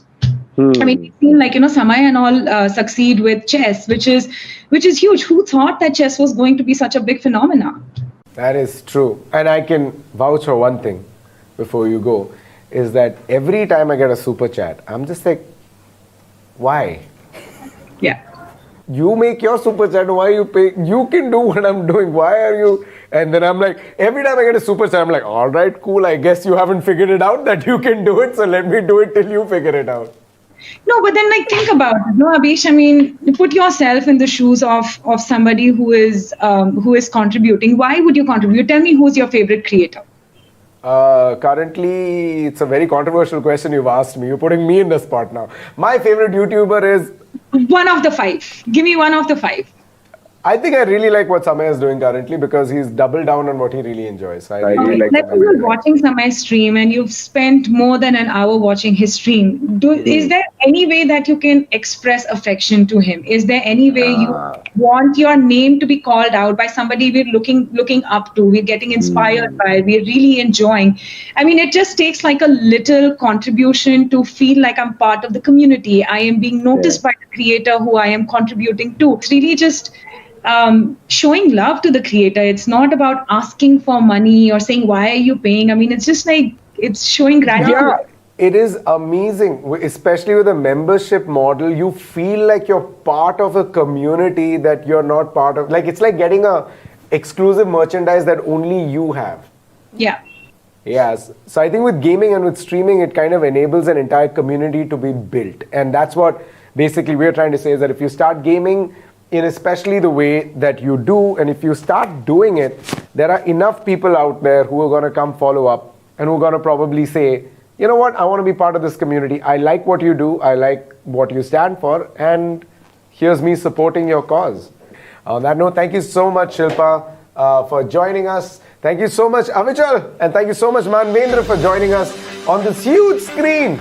It was amazing speaking to you. And thank you for coming and inspiring us and telling us what we need to do right away. Thank you so much for having us. Thank you. Thank you so much. It is a pleasure being here. Absolutely. $160 billion industry on a big screen. That's what you're getting to see on a big screen. All right. Thank you so much. We'll see you guys soon.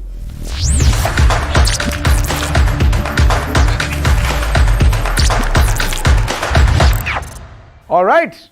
As promised before, it's time for me to announce the OMEN Squad. They are a collective of gamers, comedians, casters, people with diverse origins but with one unifying goal is to break cultural boundaries using gaming. They're extremely chill, they're extremely skilled, and we'll be live streaming to you every week on the OMEN channel. Are you guys excited to meet them? Because I'm excited to introduce them to you. First up, whether he's playing Valorant, CSGO or any other game, he's got the skills, he's got the kills, and he's got the leadership ability. Make some noise for Hellranger.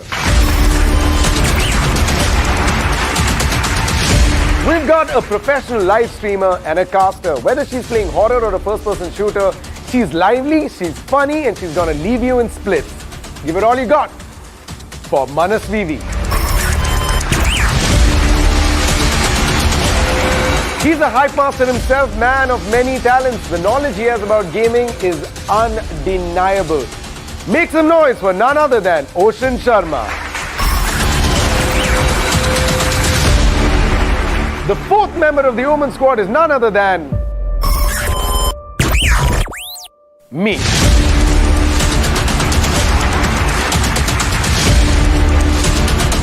So make sure you catch us, the Omen Squad, live every week on the Omen YouTube channel. So make sure you follow our social media handles to find out when and where we are streaming.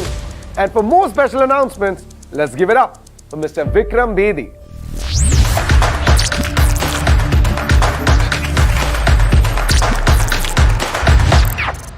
I hope you guys found that session inspiring. It'd be really good to see more passion about careers in gaming. Live streaming, as you know, is one of the coolest and the most enjoyable jobs in gaming. I know most of you here love watching it, and many of you want to live that life. Well, here's your chance. The Omen Squad has a 5th slot open, and that slot could go to any one of you. This is your chance to create content, live stream, and hang out with the Beesh, Ocean, Hell Ranger, and Manas BV on part of the Omen Squad and learn from them to make you play better.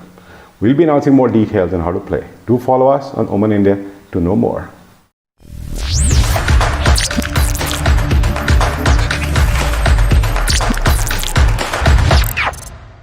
Well, thank you very much. As a member of the Omen Squad, might I just say that I'm looking forward to streaming on the Omen YouTube channel very soon. Now, my voice is running a little hoarse. And next up, we're going to be talking about India's first scholarship program for gamers, the eSports Gold Quest. And I think if I do it, I won't be doing justice to it because I'm just the Pikachu of eSports. I'm going to bring on stage the Raichu of eSports, none other than Ocean Sharma. Well, here I am, a better looking Abish Matthew with good hair and obviously a good personality and a very bright face. I mean, I'll just say nothing taken away from that guy, but well, if we're just talking about everything out here, as general, as a whole, we're just talking about the competition in esports, right? When you play a game, when you just go for the domination, competition gets ingrained in our blood. We're just talking about every kill that happens, that spirit of showcasing that I am better than other players that are just playing in my field, not in just my area, not in my locality, but in my country, but in maybe my region or something. That is where it just keeps the sport spirit alive and just going on. I mean, you get a kill somewhere, you just shout like, yeah, you like that. That thing is where, you know, everyone's just enjoying with the spirit of whatever is happening out there. I mean, I am a caster, so I also get that adrenaline rush whenever it just falls down with me. You start off as a smaller journey, maybe just in a small LAN party with your friends dominating, showcasing your talent to them, and eventually next moment is when you realize I can just go and dominate big stages with millions of people just watching out, chanting around my name, and that is why they just trust me because they like me for what I am. So just for all those discussions and all, I'll be having a partner in crime for this one.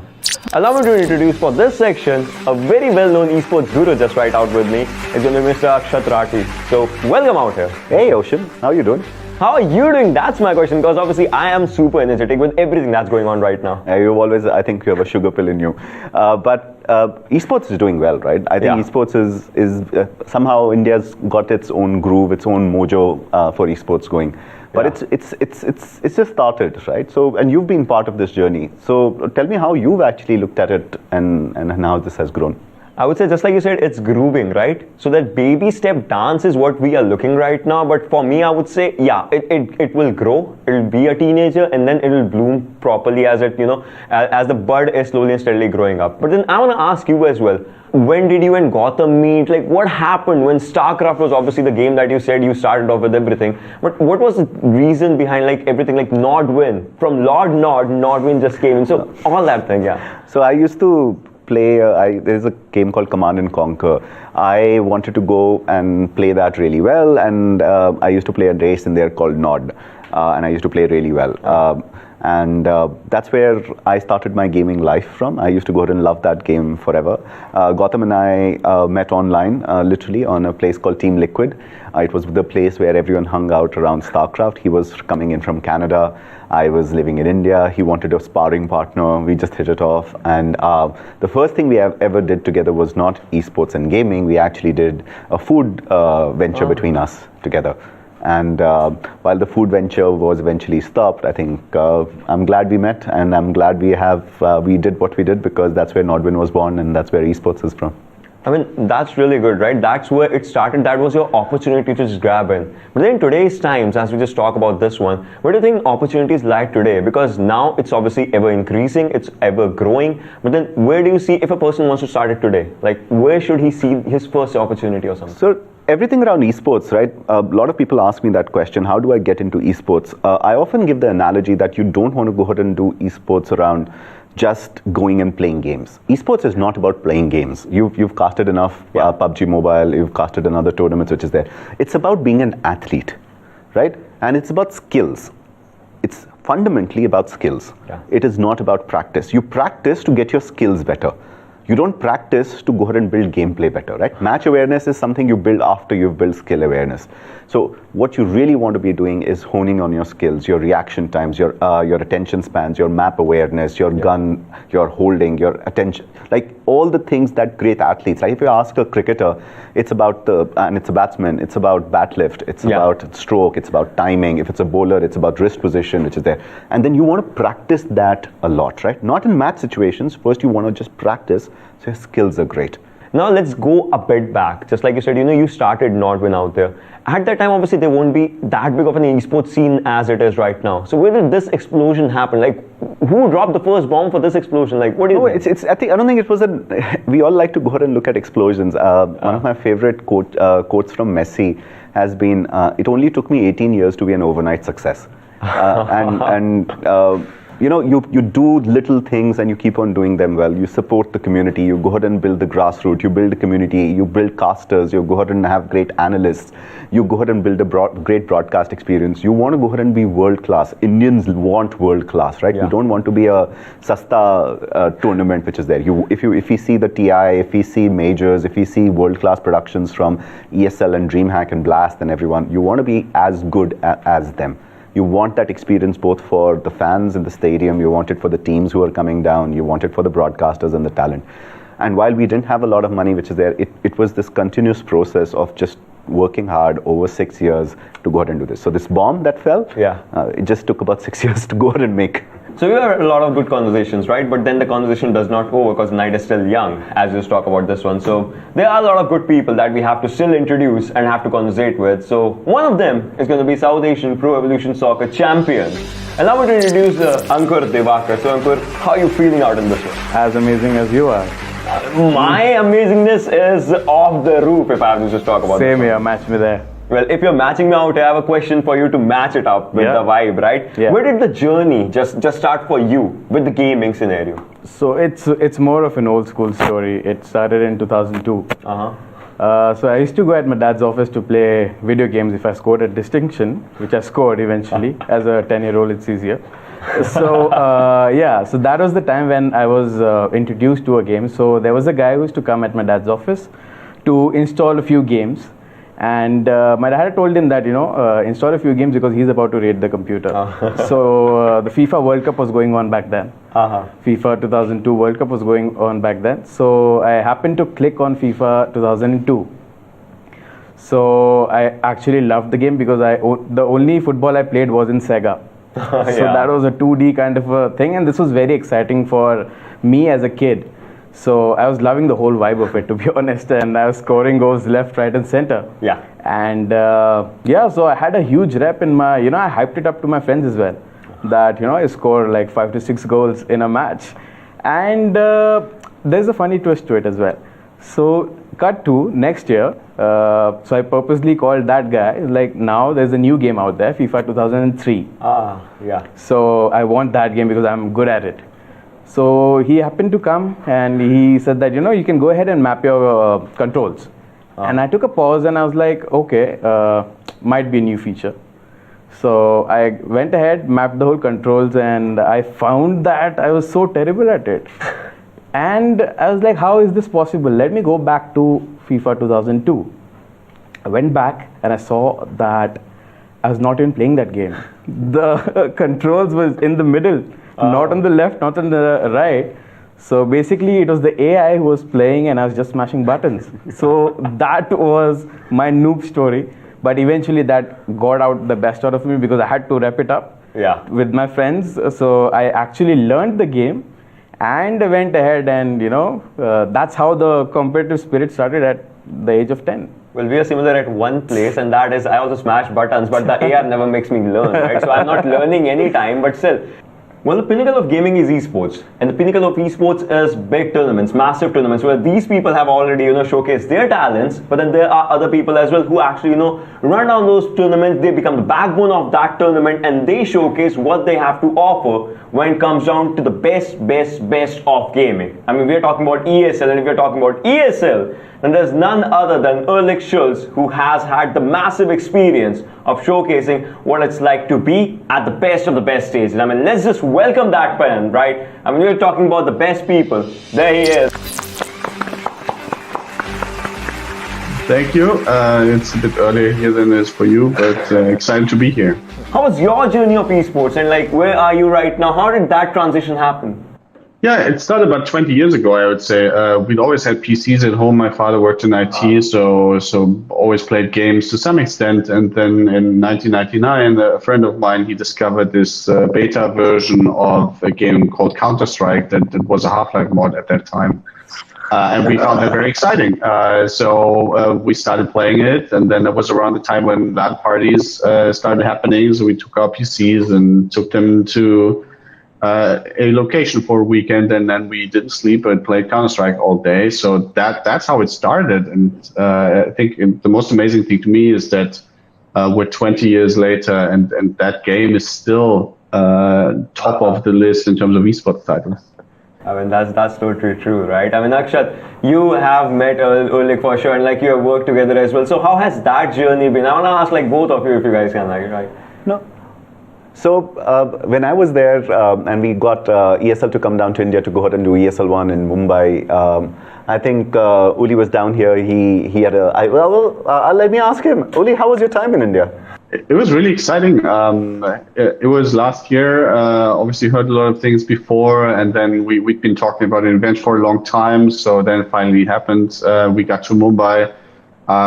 Huge city. What I found more exciting, where I'm hoping to come back at some point, is seeing all those people for PUBG Mobile events.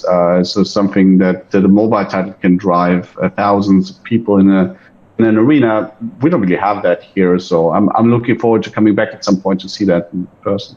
No, and that's the wonder of the world together, right? So I think in Europe, when the cathedral of Counter-Strike is considered ESL 1 Cologne, and that goes and fills out thousands of fans, I think the mobile journey that India has is been very unique, right? It's also building out this great esports stars.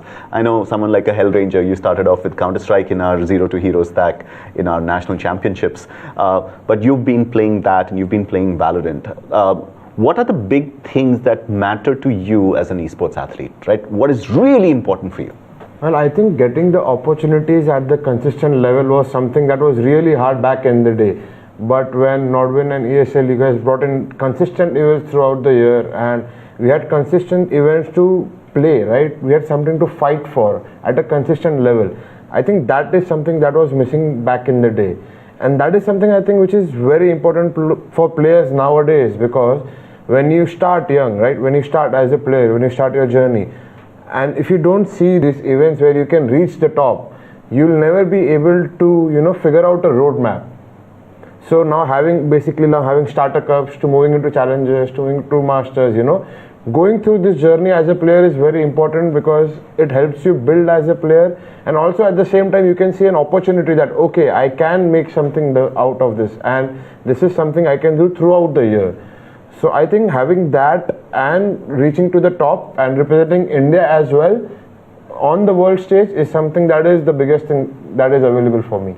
Uli, that's actually a great thing for me to go ahead and segue on, right? You at ESL built this really cool stack which is called the Zero to Hero, and that takes people who just started playing to go ahead and go to nationals, to go to internationals. And we have Hellranger, who's actually gone through the Counter-Strike journey with us in India. But how does that work worldwide, right? And you've built this. So national ambitions, is it okay for you to just be a person who's like, I'm going to be play and this is as good as it gets? Tell us about the stack that you have, the Zero to Hero one. Yeah, when we look at esports games, then we typically find it difficult if there's something that exists and it only has a top level. So you have maybe dozens of players that compete at the top level, and they're the best. But then what does everyone else do? I think that's the key challenge that we're always trying to solve in the systems that we create, is how do we take someone who's played this game and has now decided, I want to do this in a serious way. I want to practice, want to get better, to the point where they might be able to lift the trophy on stage. And we see so many different steps on the way that's really hard to do that just naturally. Because, for example, one, you need to find a team. You need to be able to play in a team. You need to be able to win and lose as a team. You need to be able to improve as a team. That's one step. Second step, you need to commit time to it. And then you have to potentially commit a couple of weeks to playing in the league. And you have to commit every Tuesday, every Thursday to playing. And that's the next step, where you structure your life a bit around that. And then you prepare for those matches and you're really ready for it. And then you go to the next level where you compete against, say, the best teams in your country. That means you have to compete against people that naturally might not be within your radar, might come from a totally different part, but you still have to prepare for them and play against them. And then you have to play in front of an audience at some point after you played in a LAN environment, which isn't at home. That's step one. Step two, play in front of an audience that screams and shouts and potentially isn't on your side. Now, all those steps are something that you have to take, and that's not natural. That doesn't come within the game. You don't naturally play in front of an audience. So we think that having that tiered system is really important for the reason of showing you a way to progress. Ankur, so you've also been part of this journey, right? You've become one of the best in that stack. You've become one of the best people in the country. Besides the opportunity that happens, talk to us about this desire. Like, were you ever paid a salary to go ahead and do this? Would you need a salary? As an athlete, what is your heart ask? So basically, consistency is the only thing that any athlete would ask. Yeah. A better equipment, a better stability, basically. So that automatically cuts my 50% of my worries, and I can focus in the game. For any athlete, this is a major important point that you have to. It's all about the mindset, and that has to be very clear. So that is a very important aspect which people don't actually treat it the way it has to be treated.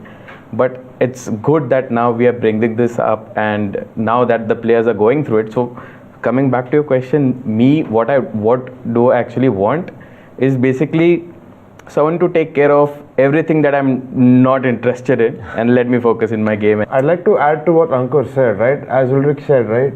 LAN events is the last pinnacle of the events, right? So we as players, we try to make our space at the area as much as we can as similar to our homes, right? Because you want the keyboard in a certain way, you want the mouse at a certain angle, you want, everything according to you. So that space is basically like our temple, and we want it according to how we had at home, to make us comfortable and to play at our best. So the kit is the most important thing, I feel, because that is something you have for regardless of how many years you play or for regardless of what level you are playing at. The kit is something that is going to enhance your game to the next level.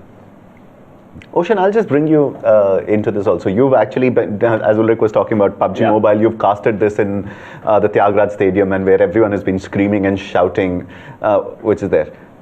And you've also casted in front of a empty desk. Yeah. You've also casted in front of your webcam before, which is there. You've played in LANs, you've played in the ESL Premiership stage. Yeah. So whenever you go to bigger stages, this experience of not just environment awareness, how important is it? Did it matter to you where there were 5,000 fans for PUBG Mobile? Did you like casting it better there? And what challenges did that give you? I mean, see, it was because when it happens in front of a crowd, right? So when it's happening at a desk, when there's no one, you get it. Person A kills person B. Yeah, that happens. We get it. But when person A shoots on person B in front of a crowd, the crowd just goes, oh my god, and that thing, that just increases you're not even playing the game. The audience is watching it, the players are playing it, but when it gets into your ears that whatever you're saying, it's making an impact onto the players as well as the audience. And that kind of, just changes the vibe of that whole area if you just talk about it. And the same goes for the YouTube chat as well. What's happening on YouTube? Like there's that some fire emotes are just going on when it happens. OP gets spammed out there. So that thing, it just takes the vibe from here to just somewhere there onto another level. And that's something that I would say keeps the game alive. like we are the voice of the game, but then the audience is the expression of the game that just comes out. So that's what. When you played, which is the first time when you played in front of a crowd, was it scary? Be honest. Yeah, so I'll tell you, the first time ever playing in front of a crowd, it was not even a big crowd. It was like 20 to 30 people in a cafe, but my hands were shaking. I've never played in front of a crowd, right? And like that was something different. Like when you're playing and there's 10 people watching you, right? You get conscious, okay, oh my God, people are watching me, and then you get nervous. I think that has happened to every player whenever they have played their first LAN event, basically. So that was something, from there to, now getting excited by the crowd. I want more people to watch me. I know you go out and make them, you shout and you shriek and tell them to get on your side all the time. No, what about you? Do you also love playing in front of a crowd? Is that a good thing? Is that, no, does this crowd inspire you? The crowd scare you? So when I started gaming, it was all about the LAN events. And I think if I started in this era where the online culture is that big, I would be easily disappointed after a loss or two. I wouldn't pursue it after a year or two if I was not that good. But LAN culture actually gave me that confidence, okay, I need to please someone. There are certain fans who look forward to, even if I lose in the second round, I think I feel a connection, and that's what I think every athlete would feel that connection. Yeah. So I think this is very important. Just like in football, you play in front of your home audience. It's it's great. Bizarre. I mean, for your opponent, it's just. So I remember once I was playing in Chandigarh. It was me versus 50 people, and that time I realized how important this is. Because I traveled alone, I had no one, and that person was like average. I used to beat him like every second day. But at that moment of time, he won. He thrashed me by 4 goals. Wow. And that's when I realized I need to change my mindset, and I need to know how to react. And I built my game style according to it, and that actually gave me confidence and helped me becoming a better player. Yep. So audience is very important. Okay. I think my last question before we just jump back to Uli is, how important is it for you guys to play against international people? I think I was talking to you, you told me that, Valorant is really important because other people across Asia have started playing it, you play against this. Indians will have a certain style, but suddenly you go to the world stage and you're like, oh my God, this is different, which is that. How important is that international exposure to? It is very important. Like people in Germany, they play a very different game style. People in England, they have a very skilly play style where people like in India, we look forward for a nice gameplay, a beautiful football. We come from a Brazilian, I think we match that vibe. But as we played with England and other countries as well, that's when we realized that, okay, this is something very different. We need to practice at this level to reach and match that internationally. So definitely that really helps us as a player to perform in the international this thing. One point I'd like to add to that is, like, if you see at the grassroots level, like let's take Counter-Strike and football as an example. In Europe, right, you see everyone plays Counter-Strike or football at a very high level, right?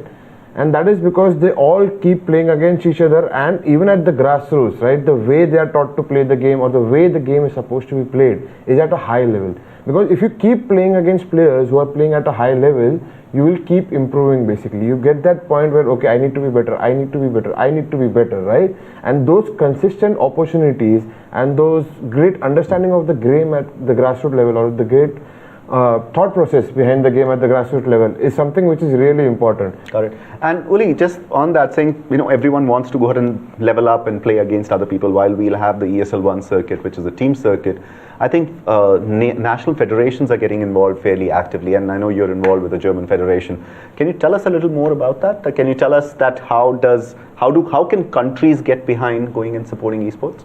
Yeah, I think the biggest piece is obviously acceptance, right? I think that's one thing that we have, and we see in Nordic countries like Denmark, that politicians are getting involved and congratulating teams. I mean, it goes a long way towards a couple of things. One, obviously making it legitimate, but also in that, say, eternal fight between children and their parents about is this something that you should pursue or not.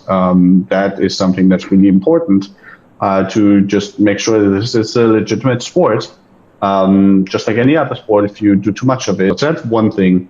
The second thing is, and we see that especially in Germany here, I think it's really important to give it the same status as other sports to make sure that it can be integrated into the existing system that exists around sports clubs, and because that is a key in creating the right environment for especially children to start practicing in the right way. Really making sure that esports can also happen there, that people can physically get together, obviously, when that's possible again, but they can physically get together and together work on it, but also experience that social experience. That is really something that we think is very important, where national federations can play a key role in bringing this into those very established structures that traditional sports tend to have, to also make sure that for everyone who's aspiring and wants to progress, that there's a structured but also safe environment that makes sure they're put on the right path while still making sure that they pay attention to their education. Exactly. I mean, as we were just talking about this one, we have a really special guest, obviously, and that's going to be Teeth. I mean, that guy has represented himself onto the Asian Games, and he was the first, I would say, esports athlete, as per se, you can say that, and he was the first esports athlete to get a bronze medal, the first ever medal in esports for the country. I mean, ladies and gentlemen, let's just welcome Teeth Mehta out there. So, Teeth, how are you doing today, man? What's up? Yeah, doing good. Excited to be here. How has your journey been, like, from a normal gamer to someone who has represented himself at Asian Games? Like, how did that happen? So, just like everyone, the gaming journey started when we were kids, playing at cousin's house and everything. But I was interested in chess during my college days. So, a friend of mine introduced me to Dota, and he said that, hey, if you like chess, this is basically chess in a video game. So I was really intrigued by it, and I started learning more about how everything worked, and realized that people were so in depth in that game that they had mathematical expressions to find out which items to buy and everything. So that really piqued my interest, and that's the first moment that I realized that there is something called esports out there, where people compete in video gaming competitions. And yeah, that's basically from where my journey started. Eventually, I shifted over to Hearthstone, which is a single-player card game. And since it is a turn-based game, I didn't have to worry about having a team or having a good internet connection. So yeah, that's essentially where my journey started from. No, and Teeth, you've obviously done well for the country, right? I remember the story when you had told me once that when the flag of India went up, you thought everything's going to be okay. But before that, you were very scared. Like, the national qualifiers for you were much more tougher than when you were at the international stage. Tell us some more about that. The national scene is that there's not many players that compete actively like me. So when I'm up against them, I usually don't know what their play style is, what decks they might bring, what cards they might play, and meanwhile they have basically complete knowledge about me. And as much as the game, like any strategical game, is played on the field, it is also played off the field. So when the other opponents have an informational advantage over you, it becomes difficult to defeat them. So definitely my biggest hurdle was the Indian scene, because I played against the international players and defeated them here and there in ranked mode or other tournaments. So I was confident playing against them, but since I knew nothing about the Indian scene, I was a bit scared about what I might have to face. I've lost previously in other local tournaments to fellow Indians, so it was definitely a real scary moment for me going up against the Indian players, but fortunately it all worked out in the end. So Teeth, you've obviously heard Uli talk about it, but you've also gone and played, you've gone international, and I've also heard that you had to put yourself through this. You have phenomenally supportive parents, and thank you from the bottom of my heart for doing that. Please give them my regards again. What were the two things that you would change if you were rewinding 2 to 3 years and say, I would need this, and I would be far more successful than I am right now? All right. So the first thing is definitely better infrastructure, I would say. I remember I was playing in an ESL tournament in 2016, and I was about to play in the finals, and my internet connection just cut off. So I had to forfeit that game. Unfortunately, winning that finals would have allowed me to travel to Los Angeles and compete at an international stage way earlier in my career. Fortunately, now this issue is less occurring, like internet connections or the infrastructures have gotten better. So yeah, that's basically a good thing that has happened. And the second thing I would do is that I would definitely participate and compete a lot more among international players. Like initially, I only participated in tournaments. I didn't get into any practice groups that we see in other countries, like where players from the same country or even internationally, they get together, they discuss, they have a meeting in voice chat, discuss their plays, and do all the research and everything. I started doing that way later in my career. So if I was a better knowledge person, I would definitely be doing that initially as soon as I started. Oh, brilliant! And I think that says so much about the scene which is there. We have a demo sport Olympian, but we still have an Olympian among us. We have an Indian champion. We definitely have a Counter-Strike future star. We have a great caster, and we've heard some great things out of this, right? We've heard things like opportunity for international exposure is one of the most important ones that is available. This zero to hero story that Uli talked to us about, where you can start and get that exposure of going in, being disciplined to go ahead and play on every Sunday or every activity which is there, and then build up your career, is extremely. You mentioned, both of you, that salaries are important right now because it allows you to go and take away that headache and lets you focus on your craft. You mentioned equipment and stuff like this. That is extremely important because that defines it. Your oiled analog stick that is being worn out, your desk that is just there. I think if we just take these as great learnings away, that's our contribution, saying these are the very important, with the government going and stepping in and the legitimacy that can come in. So I think that's the handoff from me to you, Ocean. Well, that was a very good discussion that actually happened, right? And as we were discussing those things, we were reaching to conclusions. And talking about conclusions, that is where we are slowly just going on right now. So there's going to be a very good announcement by OMEN, by HP, and that is where you should actually go to. I mean, just check this out, and this is going to be an incredible one for you guys.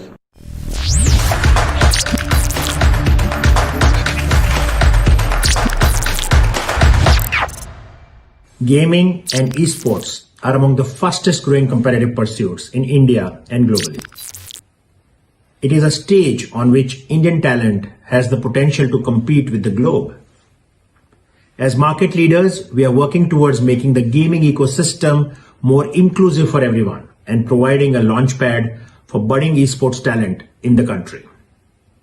We spoke to esports athletes and ascertained the need for hardware, financial assistance, training, and OMEN Gold Quest is our solution.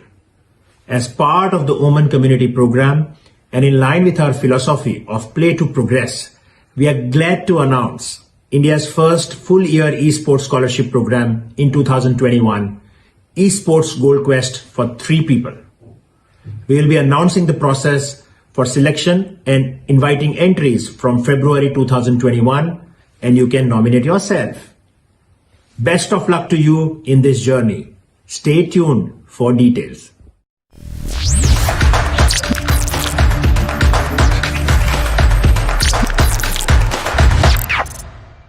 So that was an incredible announcement. I look forward to India producing incredible amount of esport athletes that will get the gold for the country, right? If we're just talking about this one. But I think my time as being an imposter for this session is done, and maybe let the actual guy come in and chime in for more of the conversations. I mean, let's just call Abhish, right? Hi! Did you miss me? Maybe a little bit, right? Ocean's quite good. What is a gaming festival without playing a game in it? The game we're going to play with you today is called Among Us. It's a game that we should definitely go and play. How it works is very simple. All your characters are stuck in a spaceship and you're traveling really fast. You are categorized either as a crewmate or as an imposter. The crewmate's responsibility is to do their task that is again and again coming on their mark, but the imposter's responsibility is to kill all the crewmates. How do you find out if someone is an imposter? This is where the game becomes very interesting. You can call for an emergency meeting, or when you see a dead body, call for an emergency meeting, and then your mics come on. And you got to discuss with each other why you are not an imposter. Listen, if you're an imposter, you need to convince them that you're a part of the crew. So you're going to come up with lies, they're going to question you, you need to blame other people. Basically create a huge controversy in the time given, because within that time you will then vote for each other. And whoever gets the most amount of votes gets thrown out. The crewmates win if they finish all the tasks. The imposters win if you finish up all the crew. As the first auspicious game of the Omen squad, we'll be joined by Ocean, Akshat, 40, BV, Hellranger, Samay, and yours truly.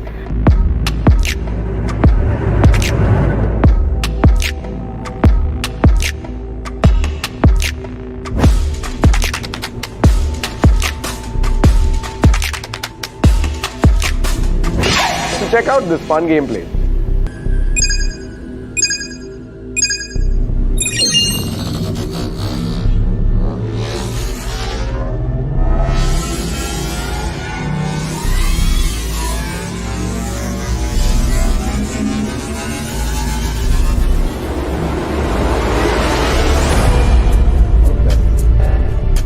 It's Abish confirmed.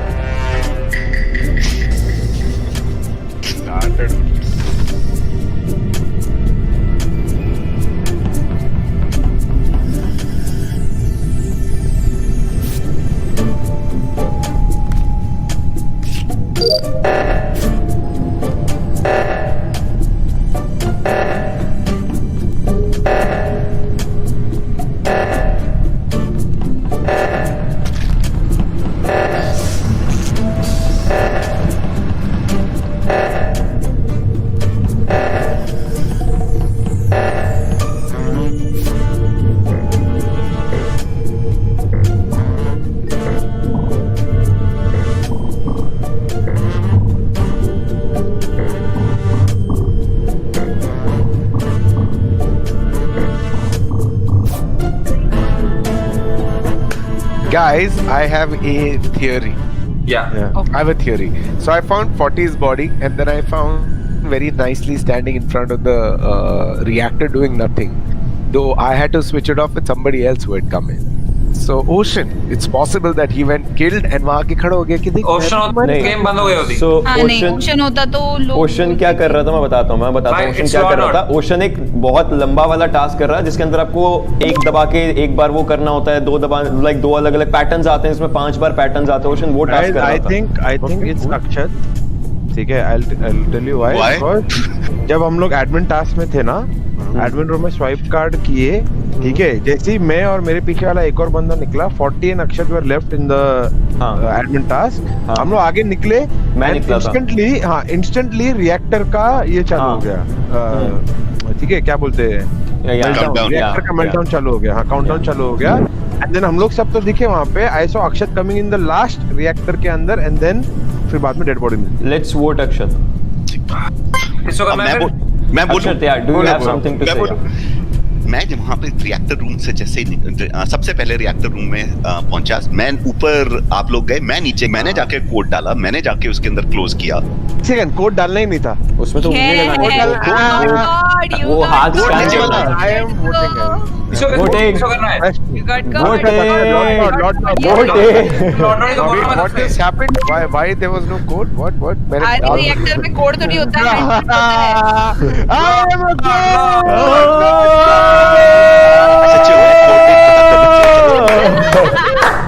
मेरी theory सही थी कि नहीं?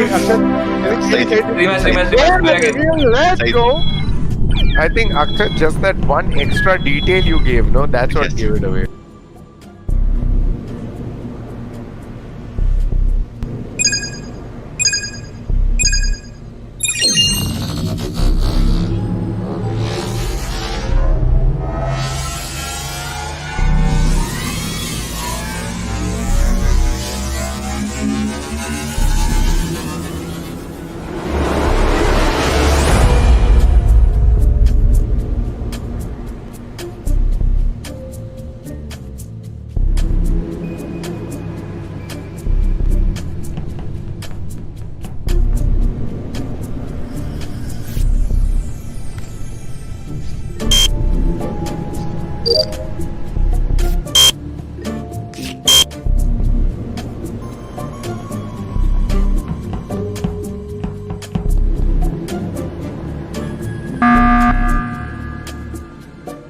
Okay हाँ मैं बताता हूँ क्यों, क्योंकि एडमिन स्वाइप का टास्क रहता है ना, सबने किया, मैं सबको देख रहा था, सबके बाद बार बढ़ा, ठीक है 40 वहाँ पे खड़ा हुआ मेरे था। भाई मेरे से बैड रीड आ रहा है वहाँ पे, मेरे से नहीं हो रहा है, मेरे से माउस नहीं चलता है, मैं नहीं हूँ, मैं फिर बोल रहा हूँ, तुम्हें फिर दुख होगा बाद में।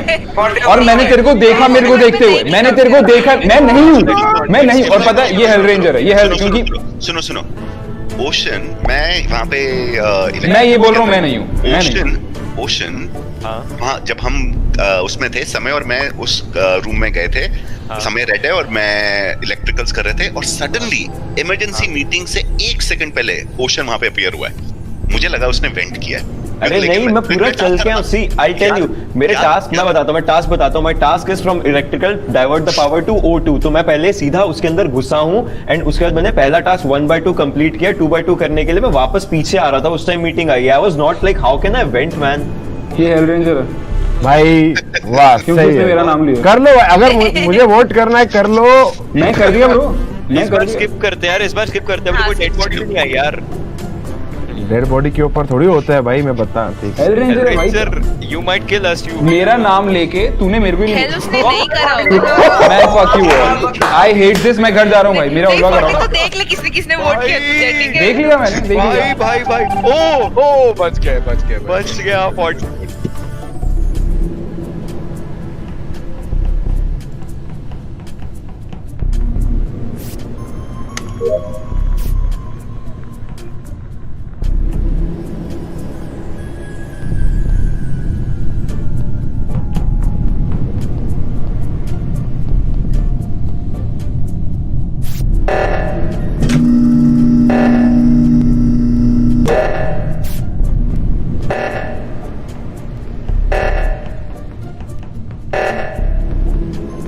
क्या आलसी लोग हैं भाई, अब तक नहीं करा, तो पागल लोग हैं, अरे मर जाएंगे ऐसे ही।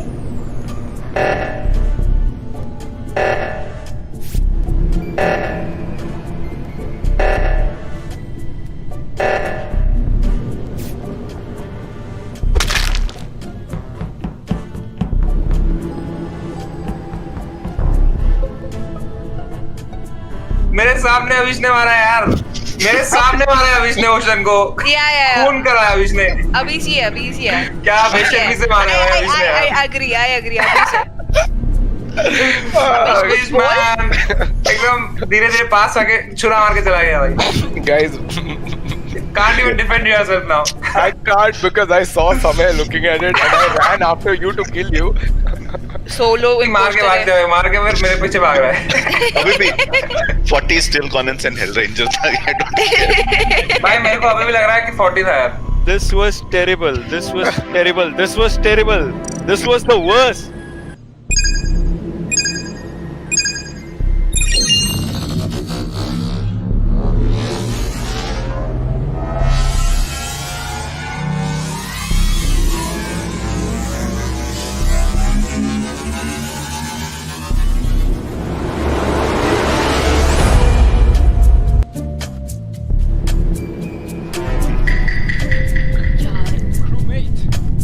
Troops, the mates।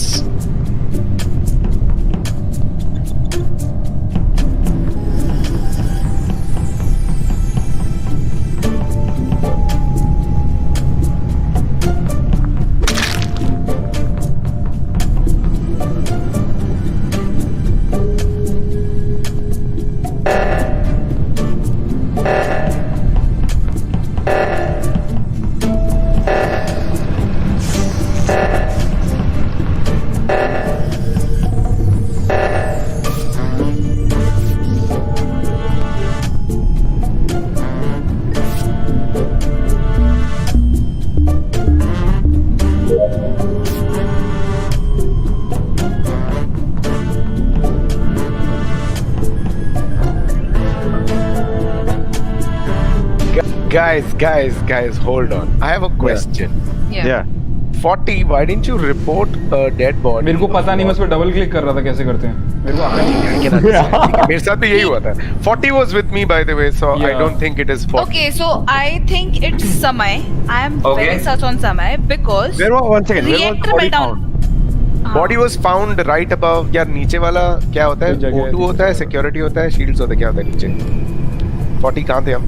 Bro, मेरे को कोई आइडिया नहीं कहाँ थे। Bottom right.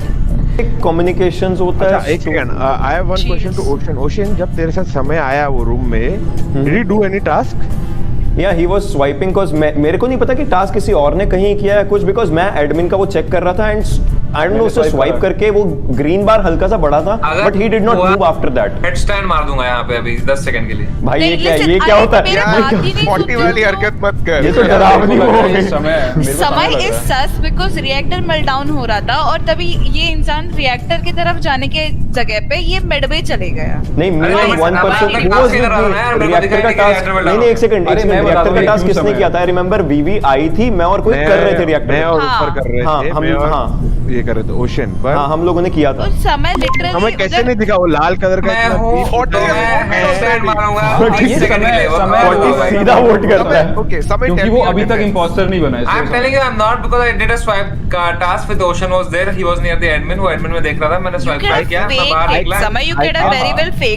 अरे is it total task bar बढ़ा क्या उस टाइम पे? मैं बस पूछ रही हूँ तुझे, तूने क्यों नहीं किया? वो समय अभी तक इंपोस्टर नहीं बना है उसकी प्रोबेबिलिटी सबसे हाई है। हो जाता है।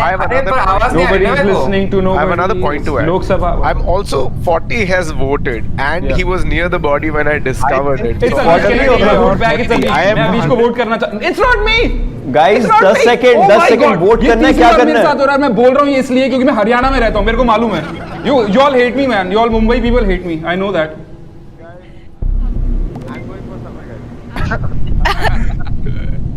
हरियाणा और कश्मीर में टाई हो गया भाई।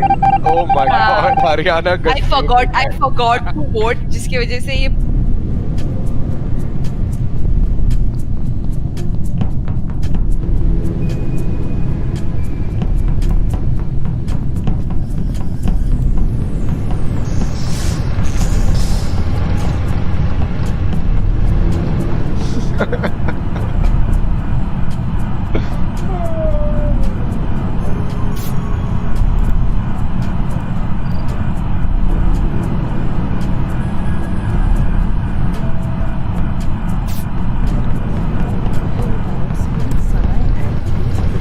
पीछे और अभी मेरे आगे।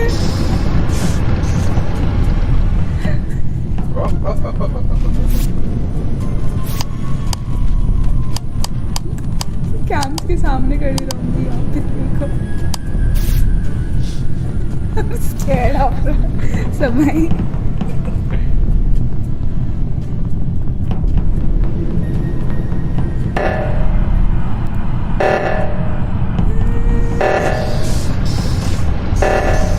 बोलो मत करो। सब लोग आ गए।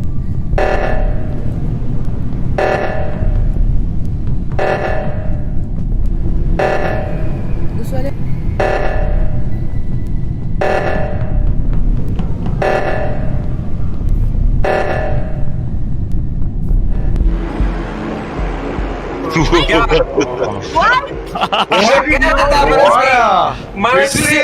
Entire game I tried to gain your trust.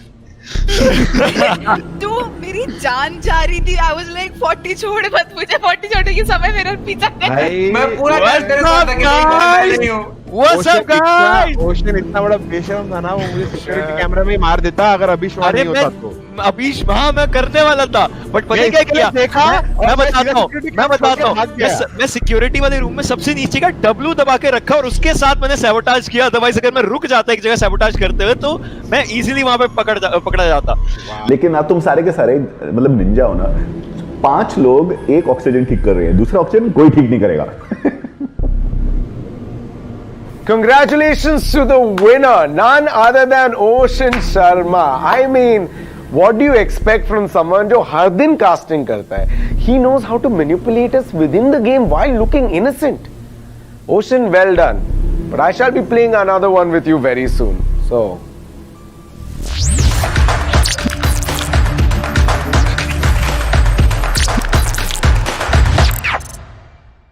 Congratulations, Ocean Sharma, for being a really good imposter. But as you've seen throughout the day today, we've seen how gaming is a super vitamin for humanity. Gaming can make you lots of money as a streamer, developer, publisher, owner. There's $160 billion and more. Also, don't forget to follow us because you could be the 5th member of the Omen squad.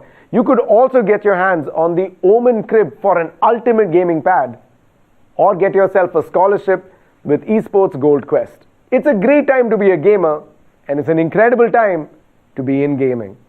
My name is Abish Matthew. Thank you so much for watching the OMEN FanFest 2020. Let's have some OP in the chat, boys! I'll see you later.